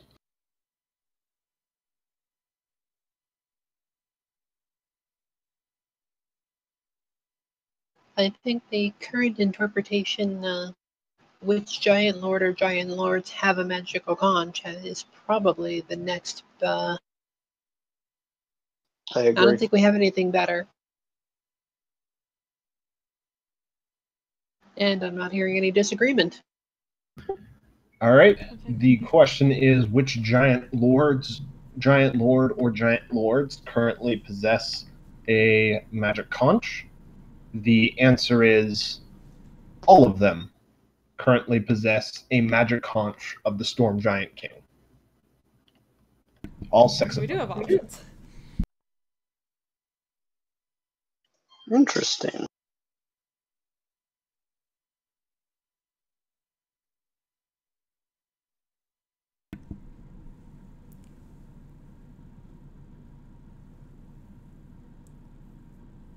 So here's a question. What exactly did his daughters do to make him go missing? Or how did they mislead him? Yeah, but that might be something that we can investigate on the ground. Maybe. Can I say it again? We should ask about the primordial. Yeah. What did you want to ask about it? Okay, do we have a form of the question that leaves the least room for misinterpretation? If we follow our plan of freeing the primordial and sending it back to its home plane, would it be willing to go peacefully and not pursue further action against the material plane?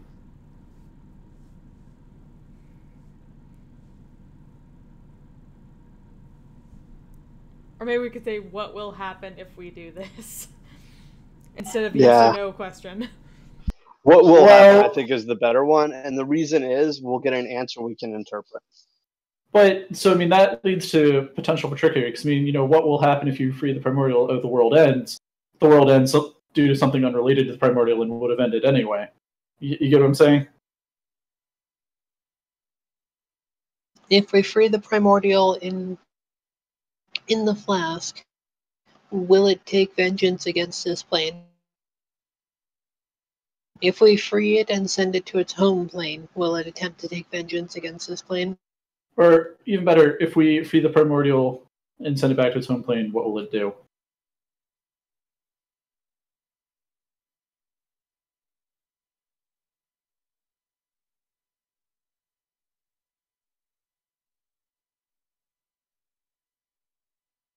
Is that your question?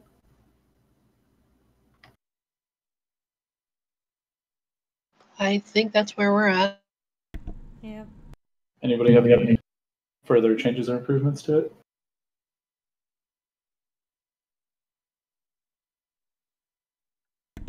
Not that I can think of. Guess not. All right.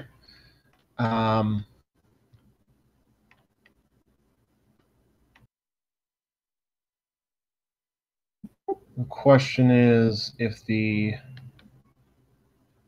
fire primordial is sent back to its home plane, is freed and sent back to its home plane, what will it do? The answer to that is it will be extremely happy.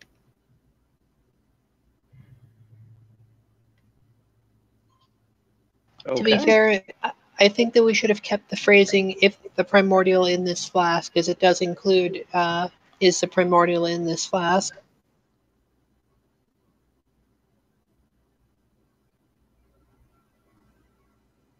The Oracle just returns a 500 internal server error.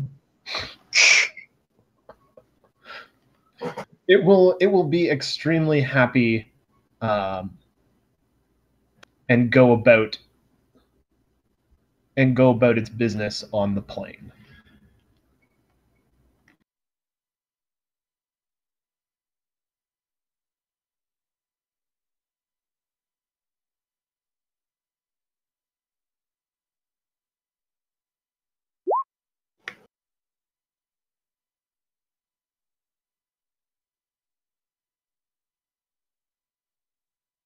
Well, we know that it wanted to get Answers out that. of making more business. It's primordial. It's one of the baddest things on the fucking plane. It's gonna take over.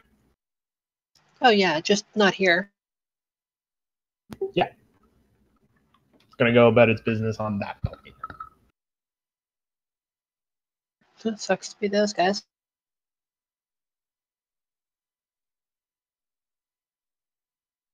I don't know, maybe they want to be ruled and possibly slaughtered by a primordial on its home plane.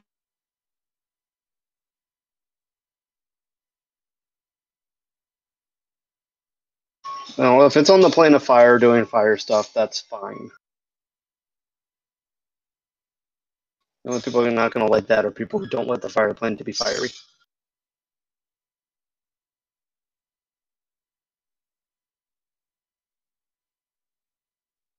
Agreed. It will act according to its nature within its natural environment.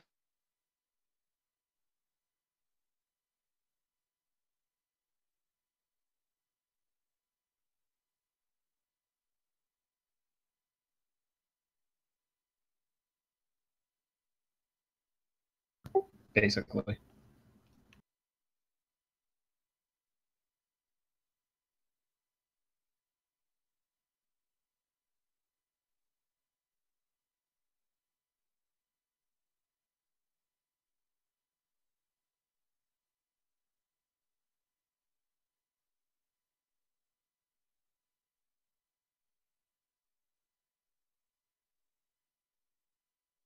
So we've got, one more question? You have one more question remaining. For the day. Yes, for the day.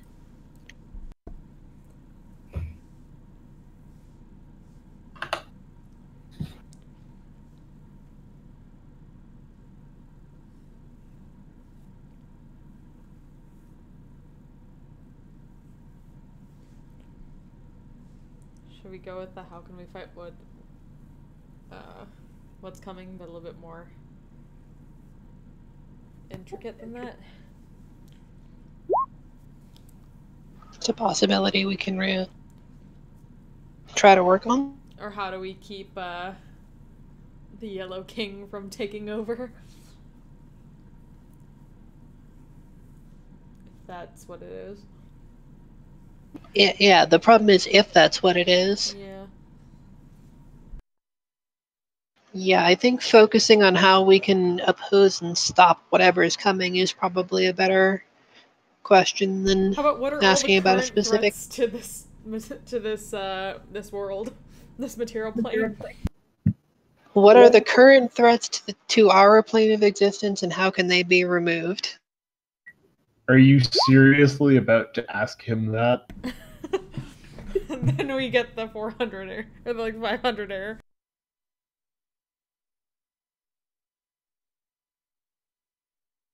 Is that seriously what you want to ask him? That's probably a really long list. I think that we should really not let Ox ask that.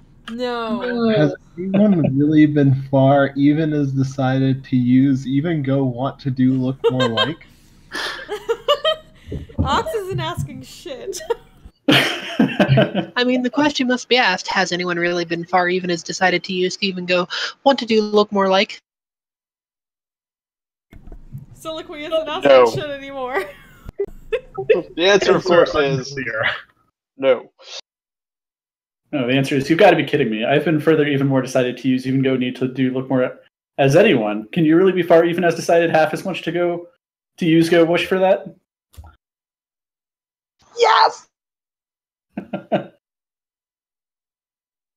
My head hurts. Oh, inner.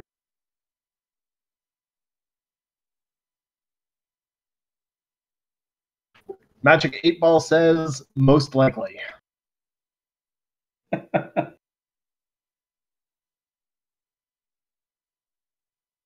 Okay, so last question. Yeah, question 606. Last question for the day.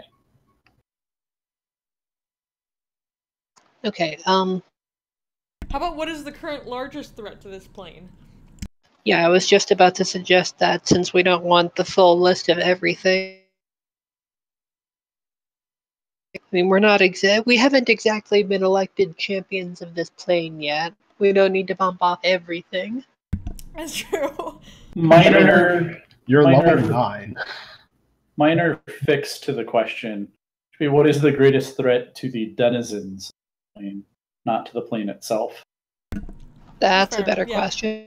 Because I mean, something could theoretically The Earth wipe out is all fine, life, people and are the plane fucked. itself is, Or the perfectly fine. denizens of this plane as a whole.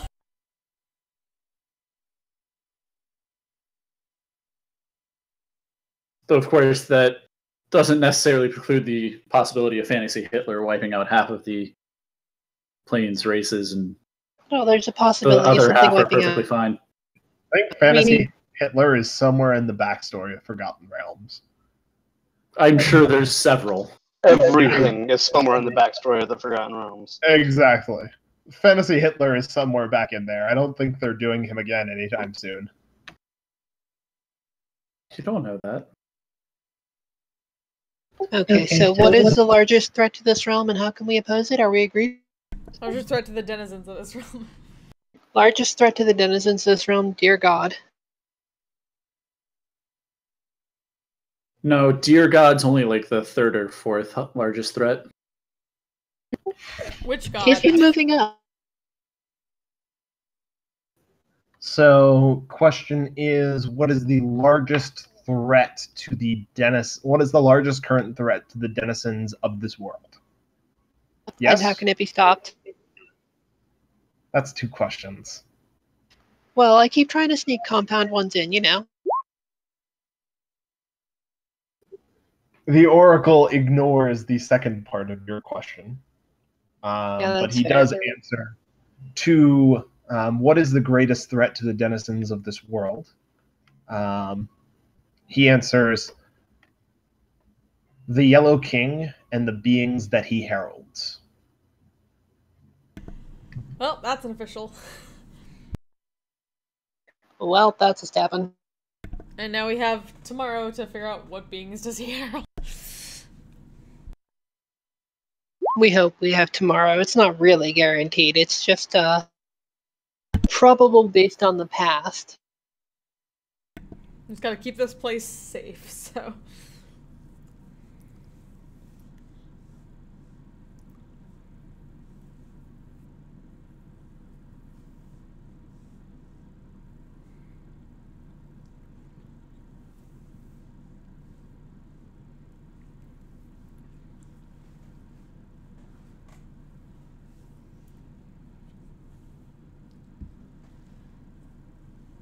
All right. So, day number 1 passes. The torches in the room are all out. It is dark in the eye of the Allfather. Igaron's ghost wanders back over to his body and makes a pensive pose and sits in the air above it, stroking his beard. Aw man, Ghostbeard. That would be a great pirate name for him. Just saying. You want to make a cloud giant into a fucking pirate? Sky Pirate.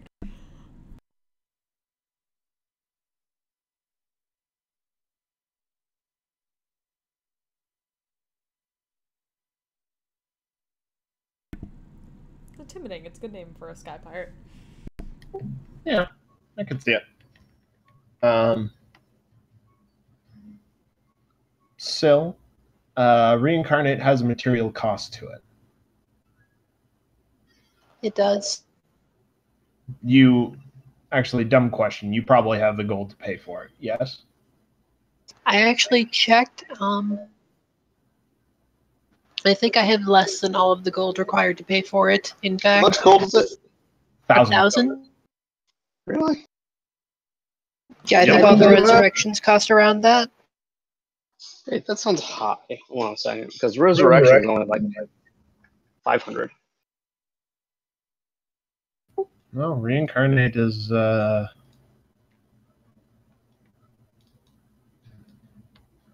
looking at it right now. Rare oils and unguents worth at least 1,000 gold, which the spell consumes. Holy shit, Raised Dead is cheaper than Reincarnate? That does sound kind of weird. It's like totally backwards. Because Raised Dead is objectively better. Unless you want to change races. Randomly. Yeah. Poor Nessa.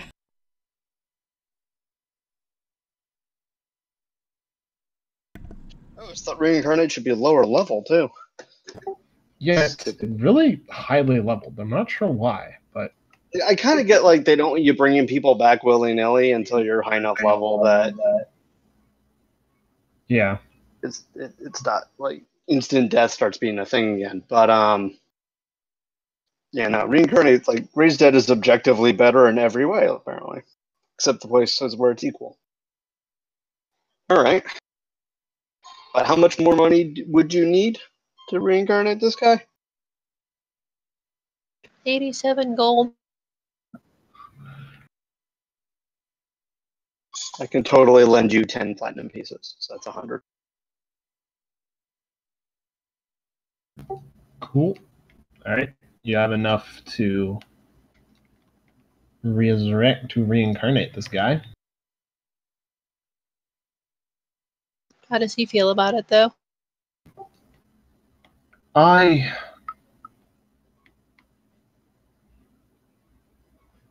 think I'd like to be alive again. Being alive is good. I may be biased to someone Agreed. alive, but I definitely recommend it. Having died once, I can say it wasn't fun. Agreed. Dying sucks. And that is our new party name. Those who do not want to die. I'd like to, at the very least, I'd like to settle things with my father. If you all wouldn't mind. That seems reasonable. Thank That you. is what was offered. Father's a right bastard. Least I can do is kill him. His mouth twists at the thought. In game, it's you guys got here early afternoon. Call it a couple hours to fight everything, make your way in here.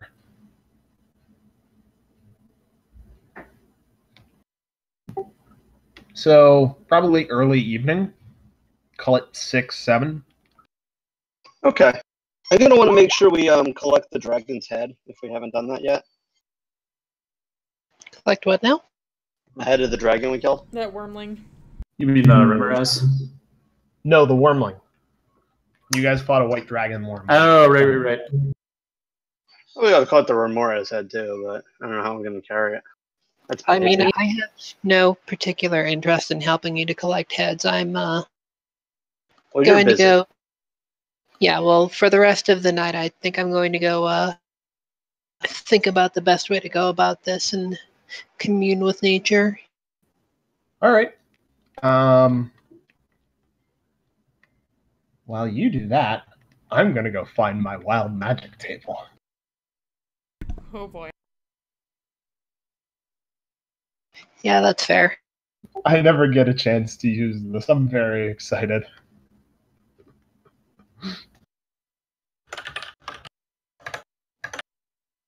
There's an expanded reincarnate table. No, an expanded wild magic table. It includes such lovely effects as all items carried by the caster are encased in bone. A wealthy investor wants to buy the caster's central nervous system.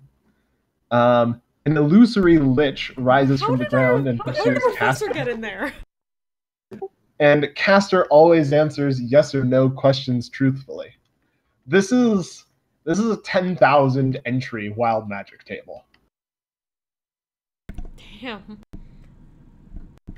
I'm very excited. That's fair. I really feel for Igor, and I think it's worth taking a roll on that to give him a chance. All right.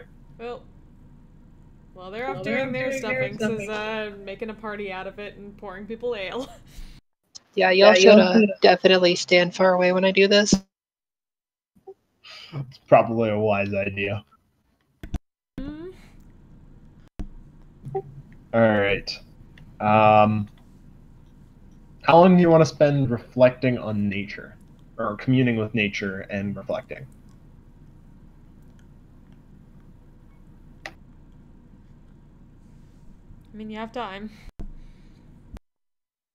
You do. You have probably 12-ish hours total before the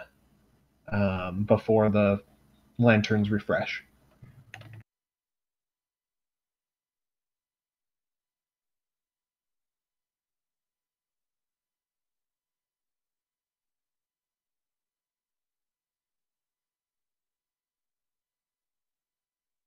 Yeah, I'm not sure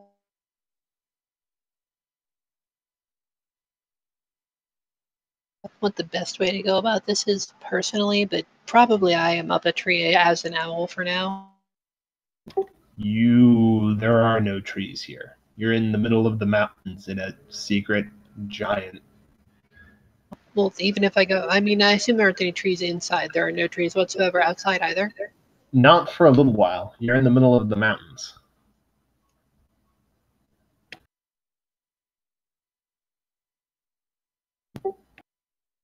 Besides, I think you're kind of above the tree line as well. Yeah, you're kind of above the tree line, at least in this part of the world. Forgotten Realms is kind of weird about that, but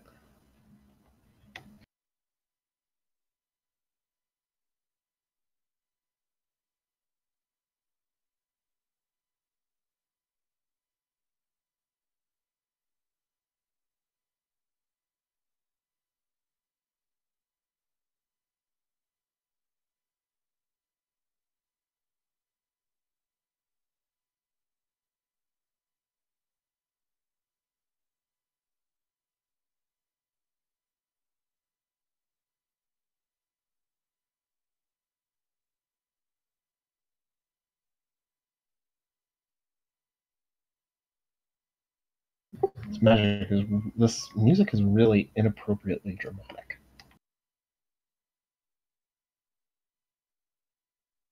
Oh, I can't hear it. Nope, not that one.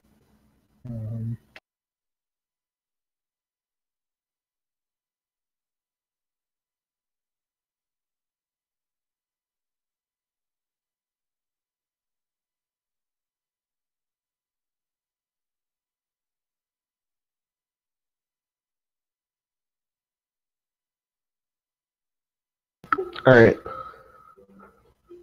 How long did you want to spend communing with nature, though, before you attempted to reincarnate him? Well, I have to wait till the next day to refresh my spells anyway. Oh, that's fair. Okay.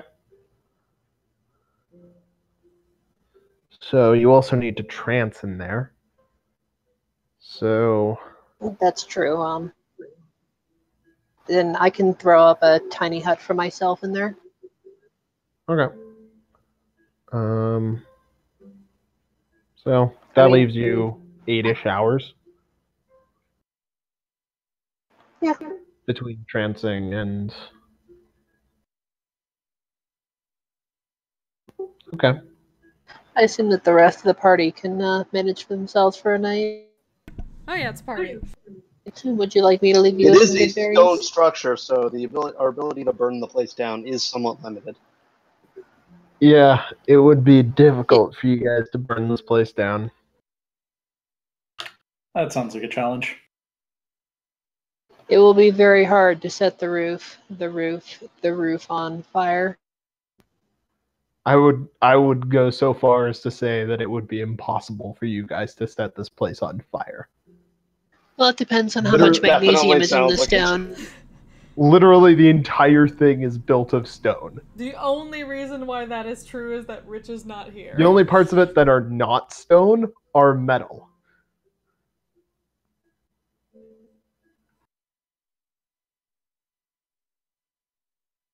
Only because Chris is not here.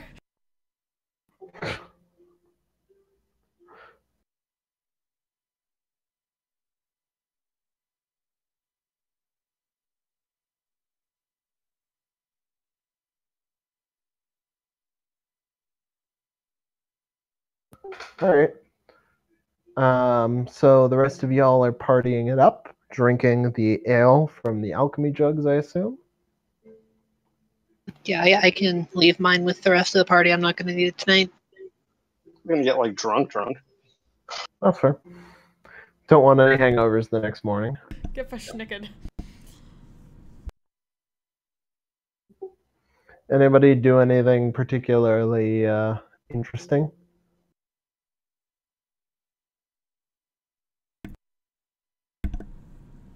See if she can. Does our friend here have any good songs he could teach Inks?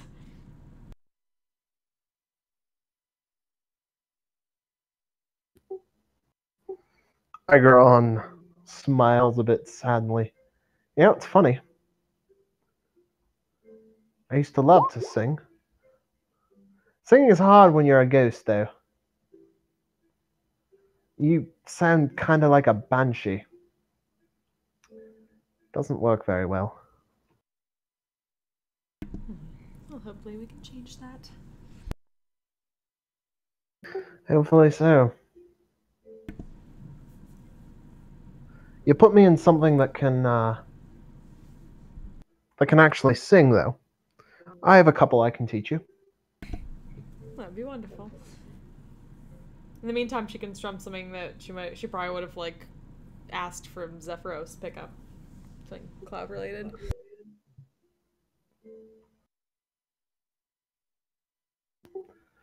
Igron hums along to the tune.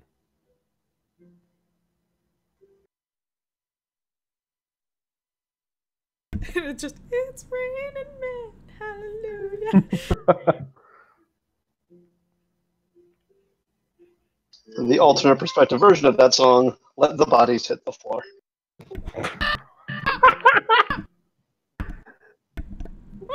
Let the bodies hit the floor. Let the bodies hit the floor. Let the bodies hit the... have seen that, right? With the parakeet. Mine is or my favorite video with that is the one with the faith healers knocking people down. Or is still just the bird that sings it so well.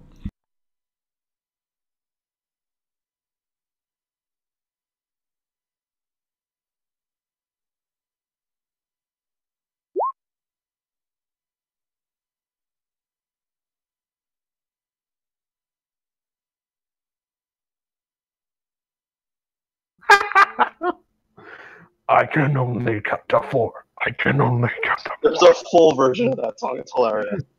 I'm gonna have to look that up after this game. Okay. So, your night passes punctuated with music, drink, and the slightly off-key humming of a ghost, along with the tune of it all. You all sleep through the night without any trouble. Seems almost peaceful here. And awaken to find yourselves with a room full of lit torches and an eagerly awaiting storm cloud giant ghost. I mixed up my giant types there.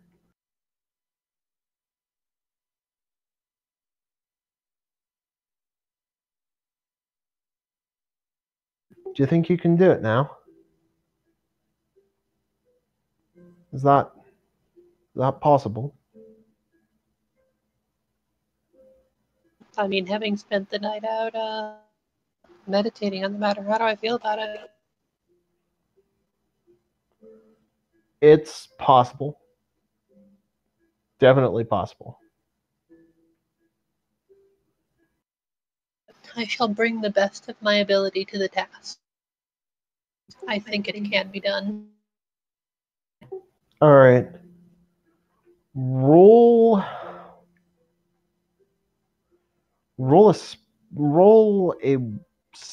spellcasting ability check with advantage. So wisdom plus proficiency with advantage.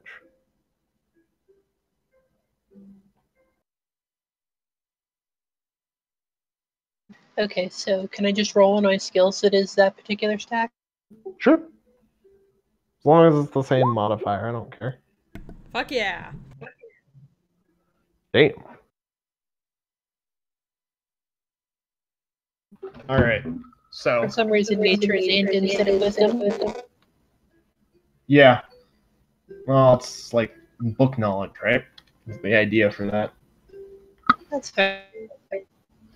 But anyhow, you carry out the reincarnate ritual. It's not exactly designed to be used for for someone of Igeron's immense size, but the knowledge that you learned last night from communing with nature helps you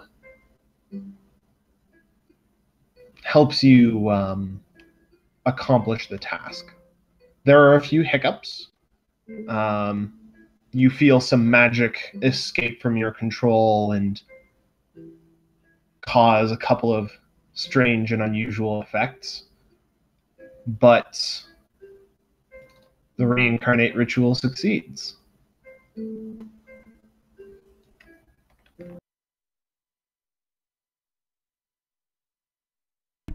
Question is, what is he? Are we using the race chart from the book, or do you have an expanded one of those as well? I do not have an expanded one of those. Aww. If you'd like to take a minute to look one up. I could, actually. In the meantime, He can't do any worse than Nessa did. let me just check what those are on the wild magic table. Yeah, you all, the rest of y'all were standing well back, right? Because I didn't Oh, think heck I was yeah. going to get 3 walls. Oh, Okay, heck yeah.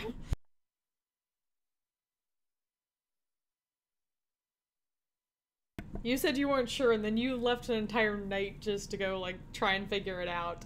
Yeah. Thanks to stand back.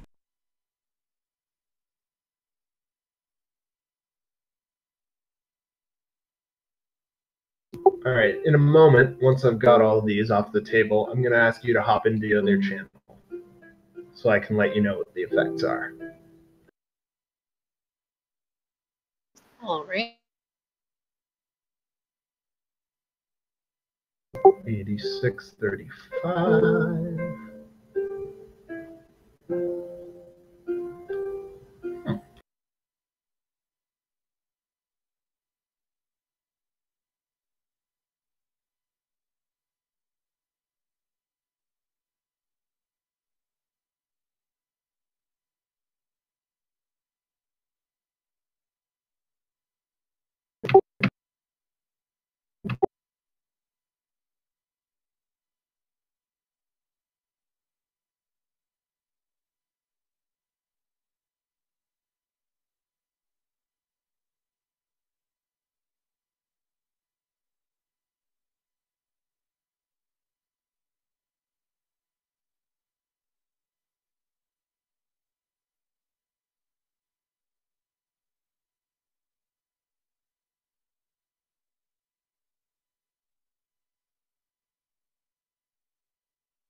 All right, Sil, go ahead and hop into the other channel for me real quick.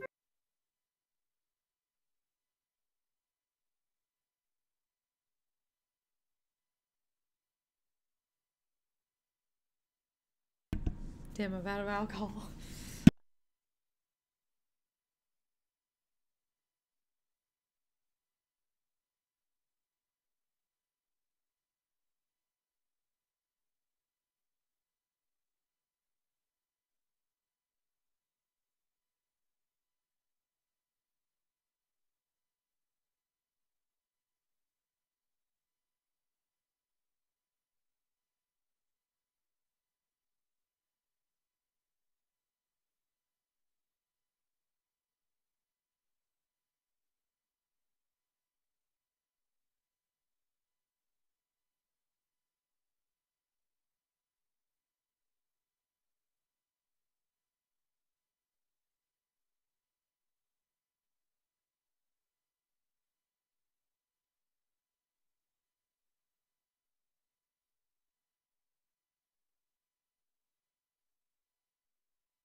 Alright. Cool. So, who amongst y'all is wearing a magic ring? Yeah. Okay. I wasn't that close though.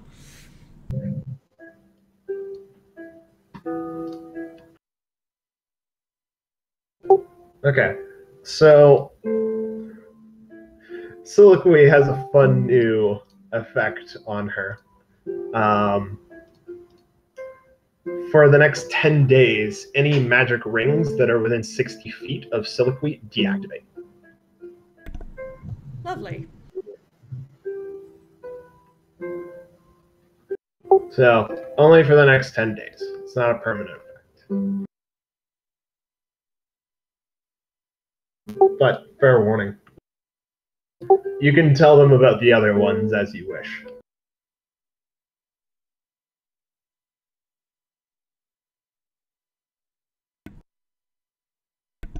Just the eggs or something at her. Ring of mind shielding. What is... It's going out. Technical knock.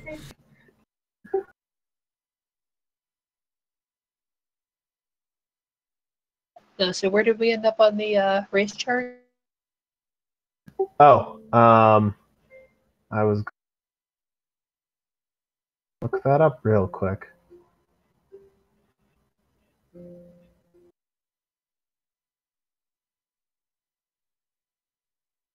Oh boy.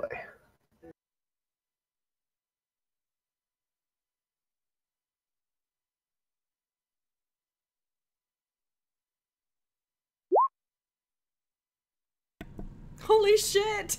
No! Are you kidding? So I'm using this subtable. Oh, so it's not the same one that's in the thing. No. No, he's not reincarnating into a tiefling, unfortunately. That would have been crazy. Okay, so I should start with the D100 and then we go from there?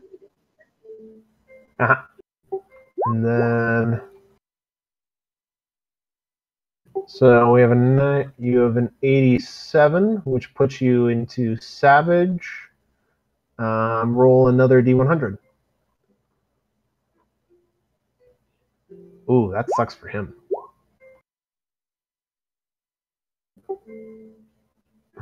All right. I'm not sure if this is actually a D&D table, but It's got Swerve Niblin on it. it's a Pathfinder one. But There are rules for like everything on this table, though. yeah, Some of them are PC rules. yeah. All right. Really just make him into an orc. My god. Yep. You just made him into an orc.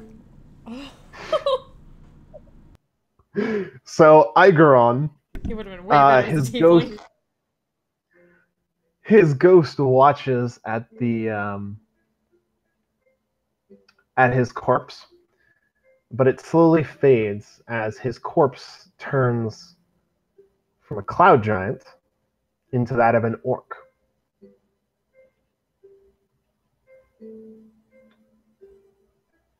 Igeron opens his eyes for the first time in his new body. My mouth feels weird. What's wrong with my mouth? Why do I have tusks? What's happened to me? He's turned into a 40k orc. I was thinking that. He is. Oh my god. What's happened to me? Why do I have tusks? Well, because we don't always get what we want in life. That was really hard for a tiefling. Can you kill me and do it again? I don't exactly have the materials to keep on doing it. Perhaps if we take some time and gather money. I will damn well find you them so that I don't have to be an orc. Ah. I don't know. Might be able to do something. Regardless, I'm sorry. He stumbles to his feet, gives a clumsy bow. Thank you. You've given me another shot at life. Regardless of the shape it may come in. Thank you. You are welcome. And well, if you want something prettier, Inks amusingly tosses her other hat at him. Her headband. I may well take you up on that. If you don't mind, though, I'm gonna go back into the chamber. Pray to Memor. And get used to this much smaller body. Feels weird. Everything's so big.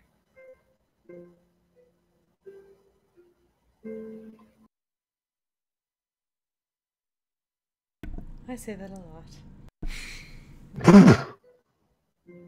Okay then. she likes just getting full to like, what? Agron ignores that and kind of just heads off into the other chamber across the cloud bridge. To be fair, it's still completely innocent, given the fact that they've run across a lot of giants lately. That's true.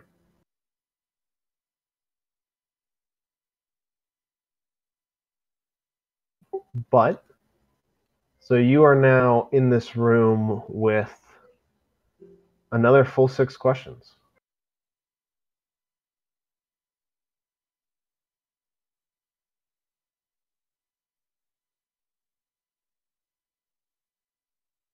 I have not thought of any additional questions I wanted to ask.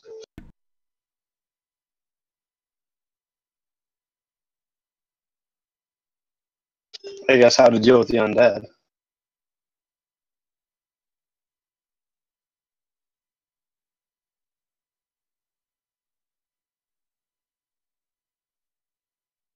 We do want to ask about that. Yeah. And how to deal with the Yellow King. Mm-hmm. Inks is also not quite sure if the answer about Hecaton was enough, because it doesn't seem like 2 kids who just want the throne would be evil enough to cause all this.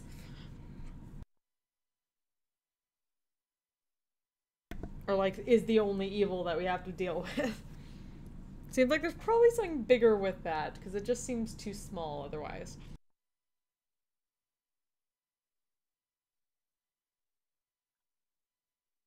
Like, a family squabble doesn't seem like it would be big enough to cause all this. Oh, there's definitely more going on to that.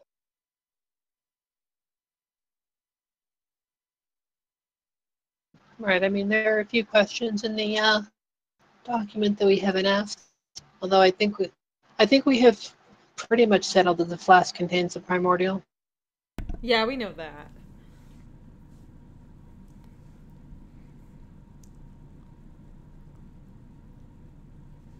As long as we are sure that it is beyond question. I think at this point, before we even start asking questions again, why don't we head outside, travel far enough away that it won't melt the entrance or anything, and let it go. Do we have the means of sending it home? We should probably do questions Full first, banishment. and then like get through all the questions we need, and then deal with it. Because we're already here. We don't know whether once we leave we will be able to get back in, like as a group.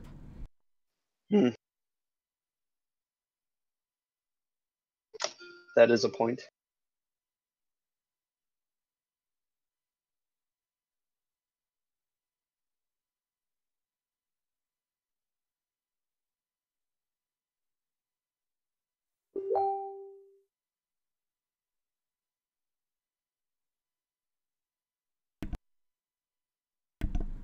So I might amend that one question to, like, what is the biggest evil in Hecaton's court that needs to be rooted out?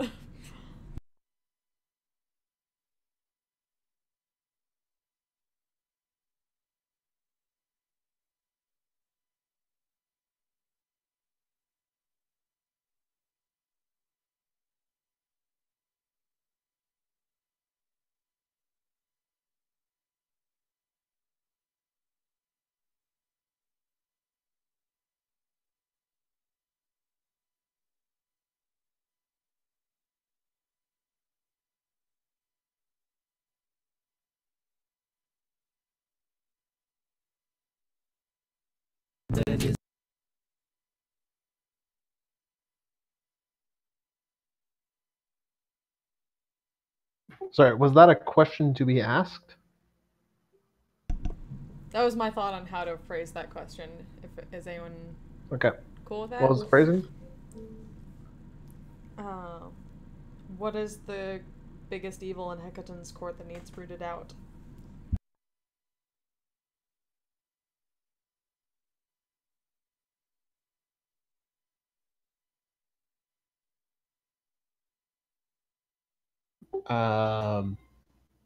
Is that a question that people are good to ask? I mean, aside from, attempting excessive munchkining, like, what is everything that you can tell us about the evil that is in Hecate's court? Or Hecaton's court? I have a feeling the broader the question, the more cryptic the answer is going to be. Well, that's why, what is everything you can tell us about it? Because that's probably pretty long and not much given to misinterpretation. Unless it's just nothing. Which it's, Or the answer could just be everything. What can you tell us? I can tell you anything. Do you know what time it is? Yes.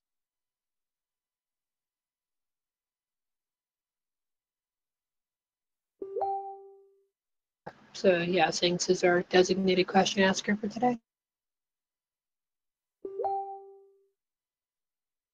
Or at least for the first.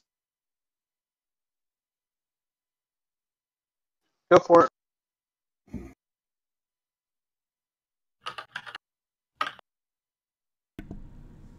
Very well.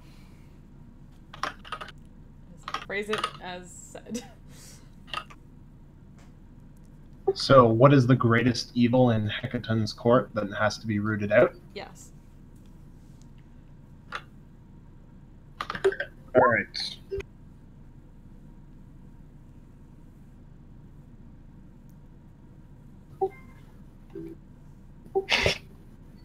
Don't be a smart ass, Ox. Like, how are you feeling? Nobody asked you about your feelings. I mean, if you have some questions left, go ahead. To the question of what is the greatest evil in Hecaton's court, the oracle responds, Imrith, a blue dragon in the guise of a storm giant. Oh. Well then.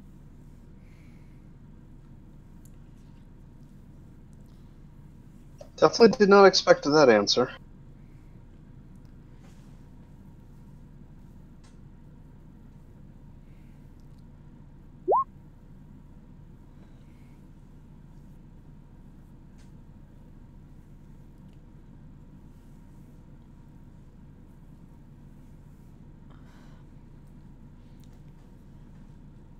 Is anyone else a little bit weirded out at how much this campaign has been about creatures taking different forms?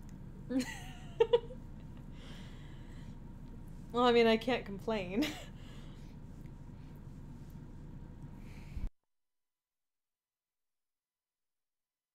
I mean, it wasn't planned in any way like that, I'm sure. There's no way that it could have been, but it's just been fantastic that everything has fallen out that way. The underlying theme. What does it mean to be your true self? Oh shit, we're getting into Ava territory here. Oh, this campaign's totally an anime, too. Oh yeah, definitely. What kind of anime is it though? Neon Joseph Evangelion, were you not listening?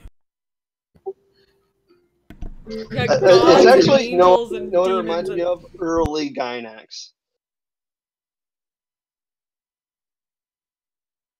I could see it. We can get into later Gynax and just have some Kill la Kill shit up in here. Oh. The big difference between this and the anime version is in the anime version there's a lot more costume changes. Oh, there's still plenty of costume changes, they're just mostly for minks.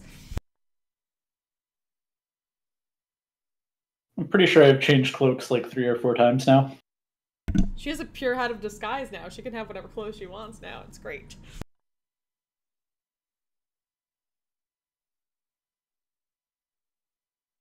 That is a fantastic benefit of having one. So I feel like Dispel Magic might be a pretty solid way of removing the evil from Hackathon's court.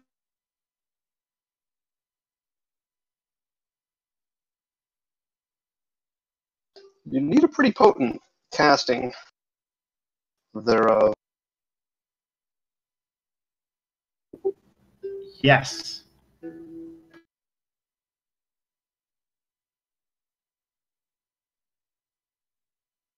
True, but we have had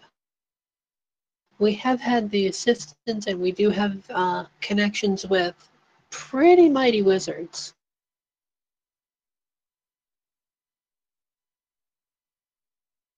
I mean, resolving this issue is pretty important to people. And then we can deal with everything else that's threatening the world.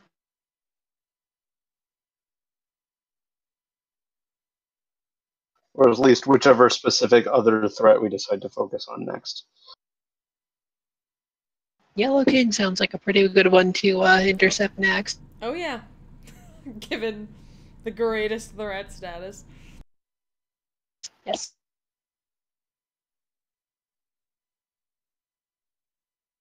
Now let's jump off that bridge when we get there.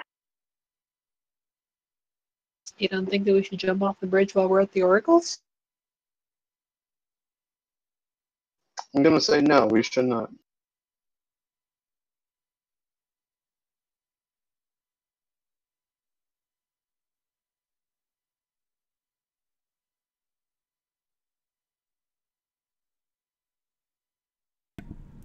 Oh, do we want to keep down this train of thought or go back to the Yellow King?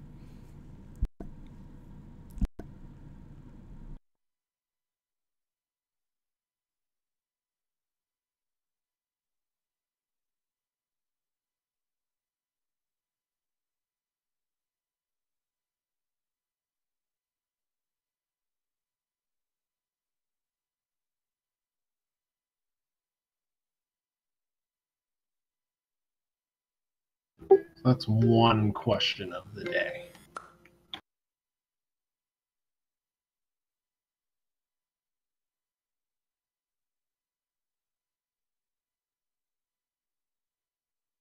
What other things are important to you guys? So many things. Like I said, do we want to stay down this path or do we want to go back to the Yellow King questions?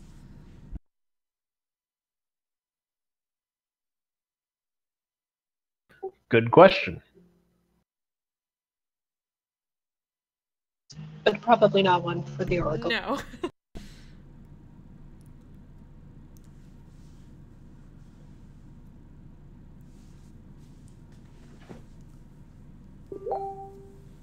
Do you want more information about the king and his court? Do you want to delve more into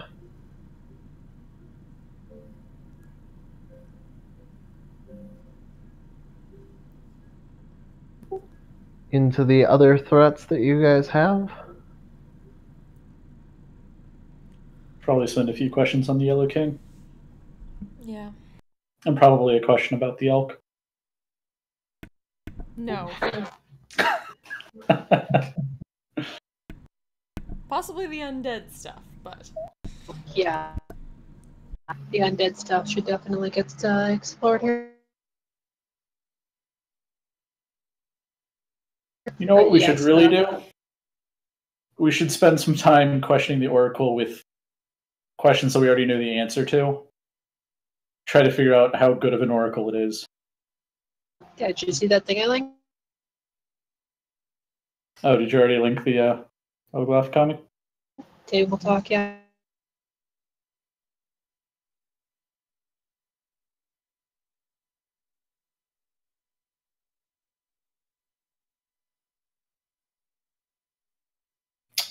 Yeah.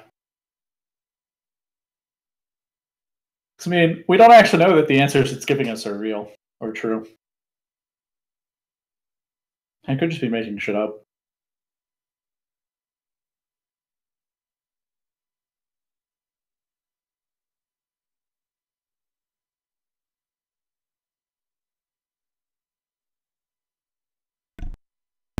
alright, now it's given us an idea.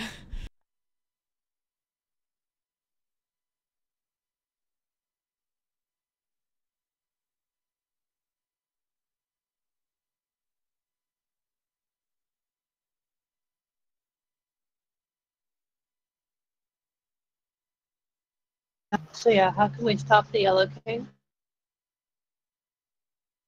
How can the Yellow King be stopped?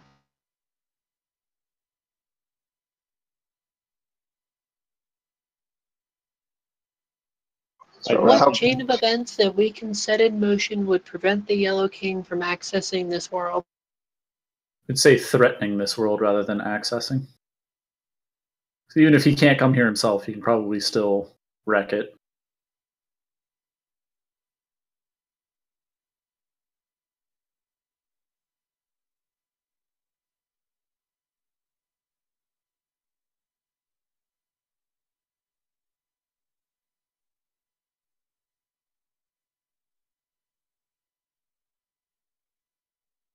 I'm So pretty on board basically, with that what one. do we need to do to stop the Yellow King and the beings he heralds from threatening this realm?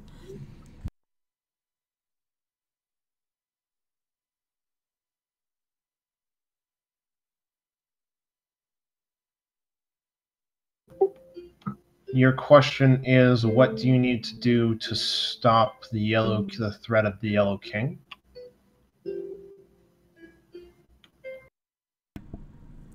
what needs to be done to stop the threat of the Yellow King? Don't necessarily want to put us in there yet. Mm-hmm.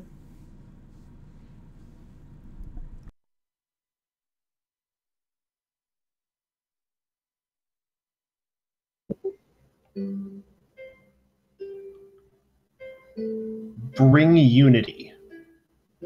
Find the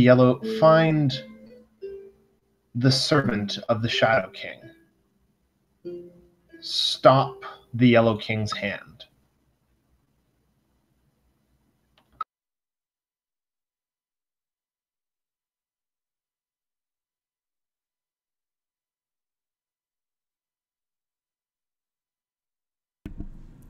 Just look around it. Does anyone know who the Shadow King is? There's so many bloody kings around here.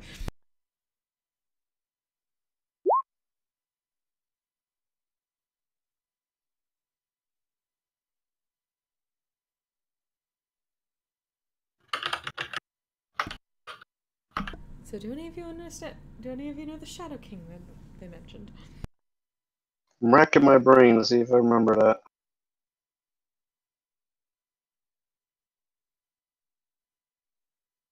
I don't remember encountering any Shadow King yet.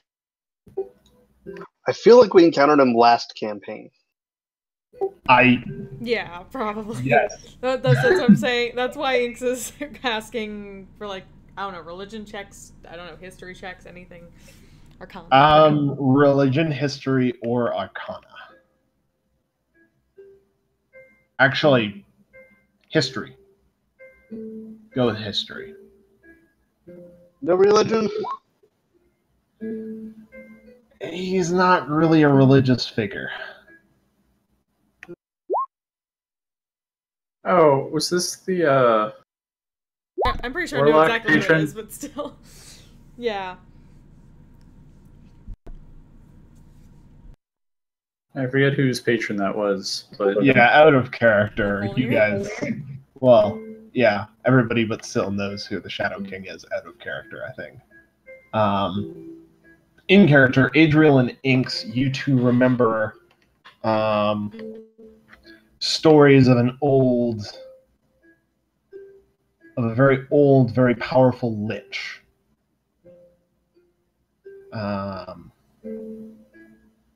Possibly from around the times of Netheril, who calls himself the Shadow King.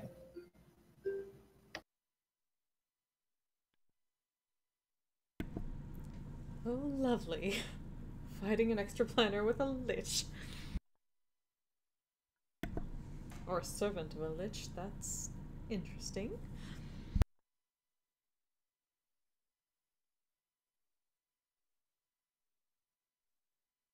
Pretty sure the Yellow King's hand refers to whoever their chief servant on the material plane is.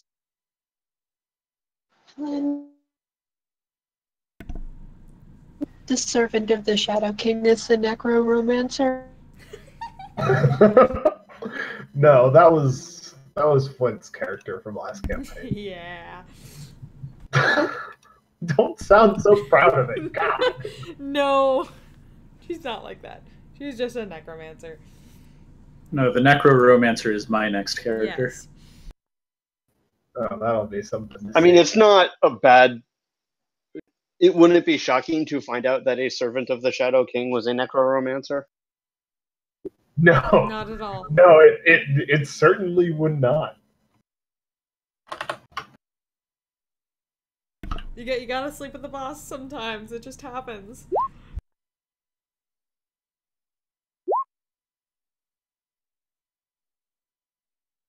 Crypt of the Necro Dancer Romancer. I actually have a backstory already for it. Oh boy, Crypt of the Necrodancer. Oh boy. So next question for the Oracle. Well, we have two potential questions there. One of which being is... Well... Who is the Yellow King's hand? And who is the servant of the Shadow King we need to find?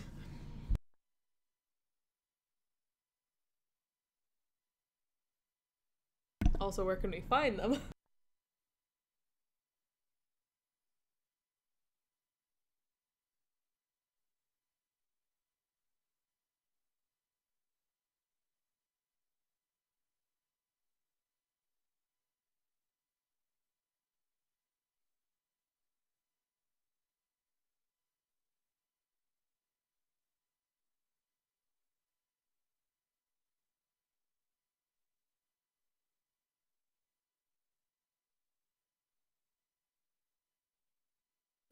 Which question do you want to ask? Or which one first, I guess? Yeah. So we have 4 questions left for today. You have 2 left. You have 4 left today. Yeah. You've asked 2. Yes. You asked about Imrith and How do we stop the Yellow King? Yeah. yeah. I'm gonna say one more, and then we're probably gonna call it a night. Okay.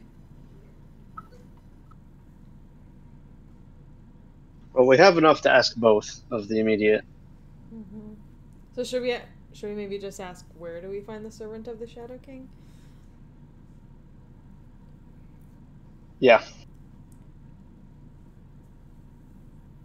Right.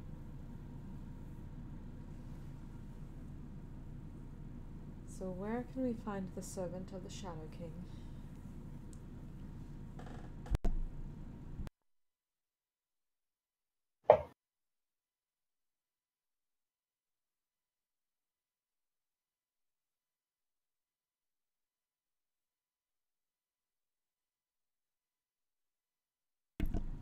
that we need to find. Yes. Sorry, I'm just working out where he is right now. He travels a lot. That's not actually the same question. That's true. You're asking where you can find him.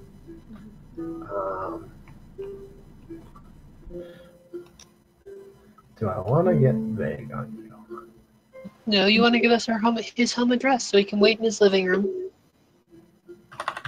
You're assuming he has one. Like Volnir. Okay, his being dead in room. Sorry. I really want to say the material plane now. Thank you. That's why. Damn it! Same team. Do not help the Oracle be cryptic. It's not so much cryptic as it is unhelpful. For your mathematician's answer, where is he? A place.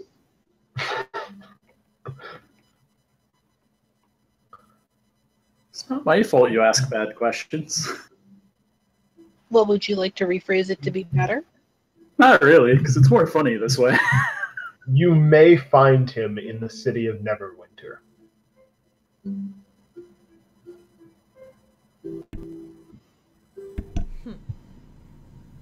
Okay.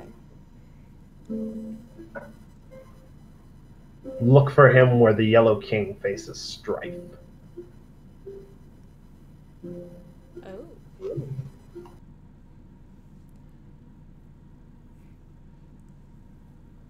Oh, it's that guy, yes. Oh, we remember this. We remember this. You know, the dirt. That guy. The gross dirt. I'm sure it's him. So it's a Duergar?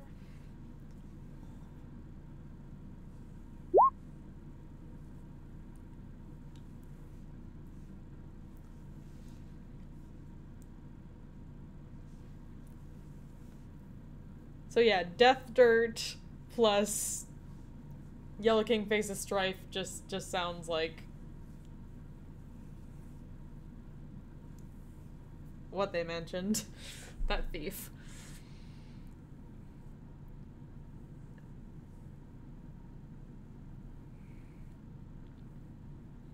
Like, they said it was Duergar, right?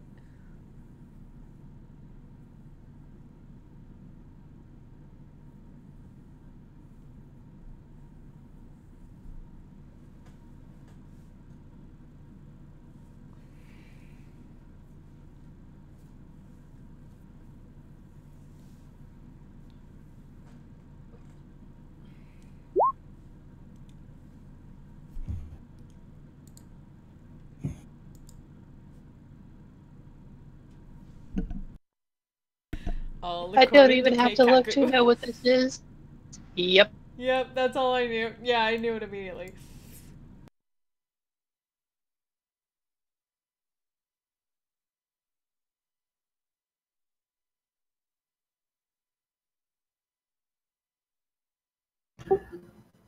So,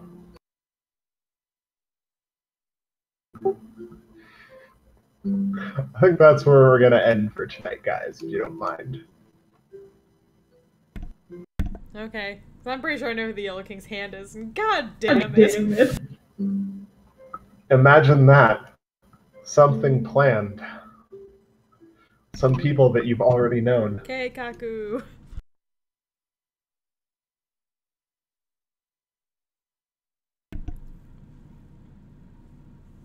He was paying off his debt, damn it.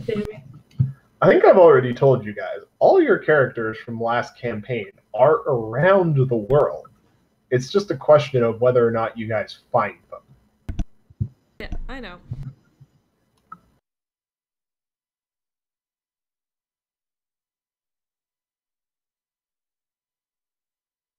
Of course, we don't have any reason to look for them. Yes, I remember most of our characters from last game were objectively terrible people. Oh, absolutely. They were awful fucking people. That depends. We tolerated that one guy. That's not good people behavior. Yeah, you tolerated Zerb. Zerb was fucking crazy. Yeah, most of them weren't quite that bad, but No, once Zerb got worse, then that's when Thess used her. Killed and raised her corpse to make her pay. Zerb got straight up murdered by Ave. Yep, That's and what then happened. got raised to pay off the fact that she was crazy and evil. Yep. Same as Ave.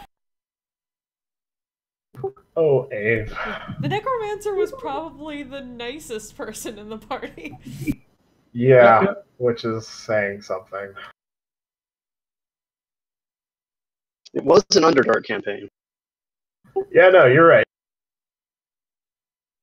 One revolving around the summoning of multiple demon lords.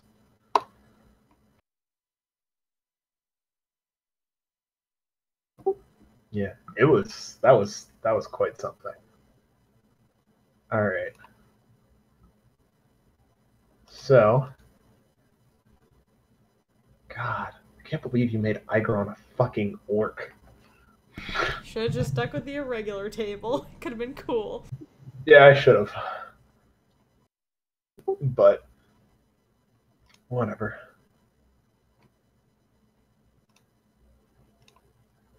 It'll open up some interesting windows down the road.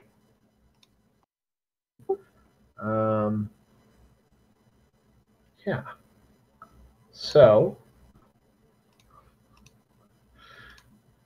do you think you guys will be able to learn everything you need in another 3 questions? There's no way, but we don't want to move in here like that one Twilight Zone episode. Which one? William Shatner and the Oracle in the cafe. I don't know that one off the top of my head. Damn. The only William Shatner one is the thing on the plane. That's the only one. Really? I thought he was in this one too. William Shatner is Don Carter.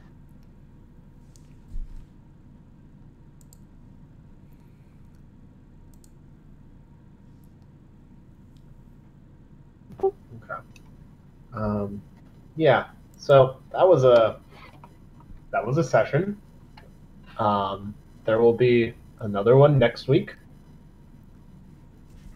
I hope you guys will all attend and none of your shit blows up right beforehand. That would be great. It would be, wouldn't it? Note to self: remove the explosives from the bathroom. I still have to finish my I feel like that's a thing you should do in almost all situations. Removing the explosives. It's like from your step bathroom. -2. Yeah. Anyhow, comments, questions, concerns? Awesome sauce. It was a good session. I always look I forward to had this. much fun. Thank you for running. Mm-hmm.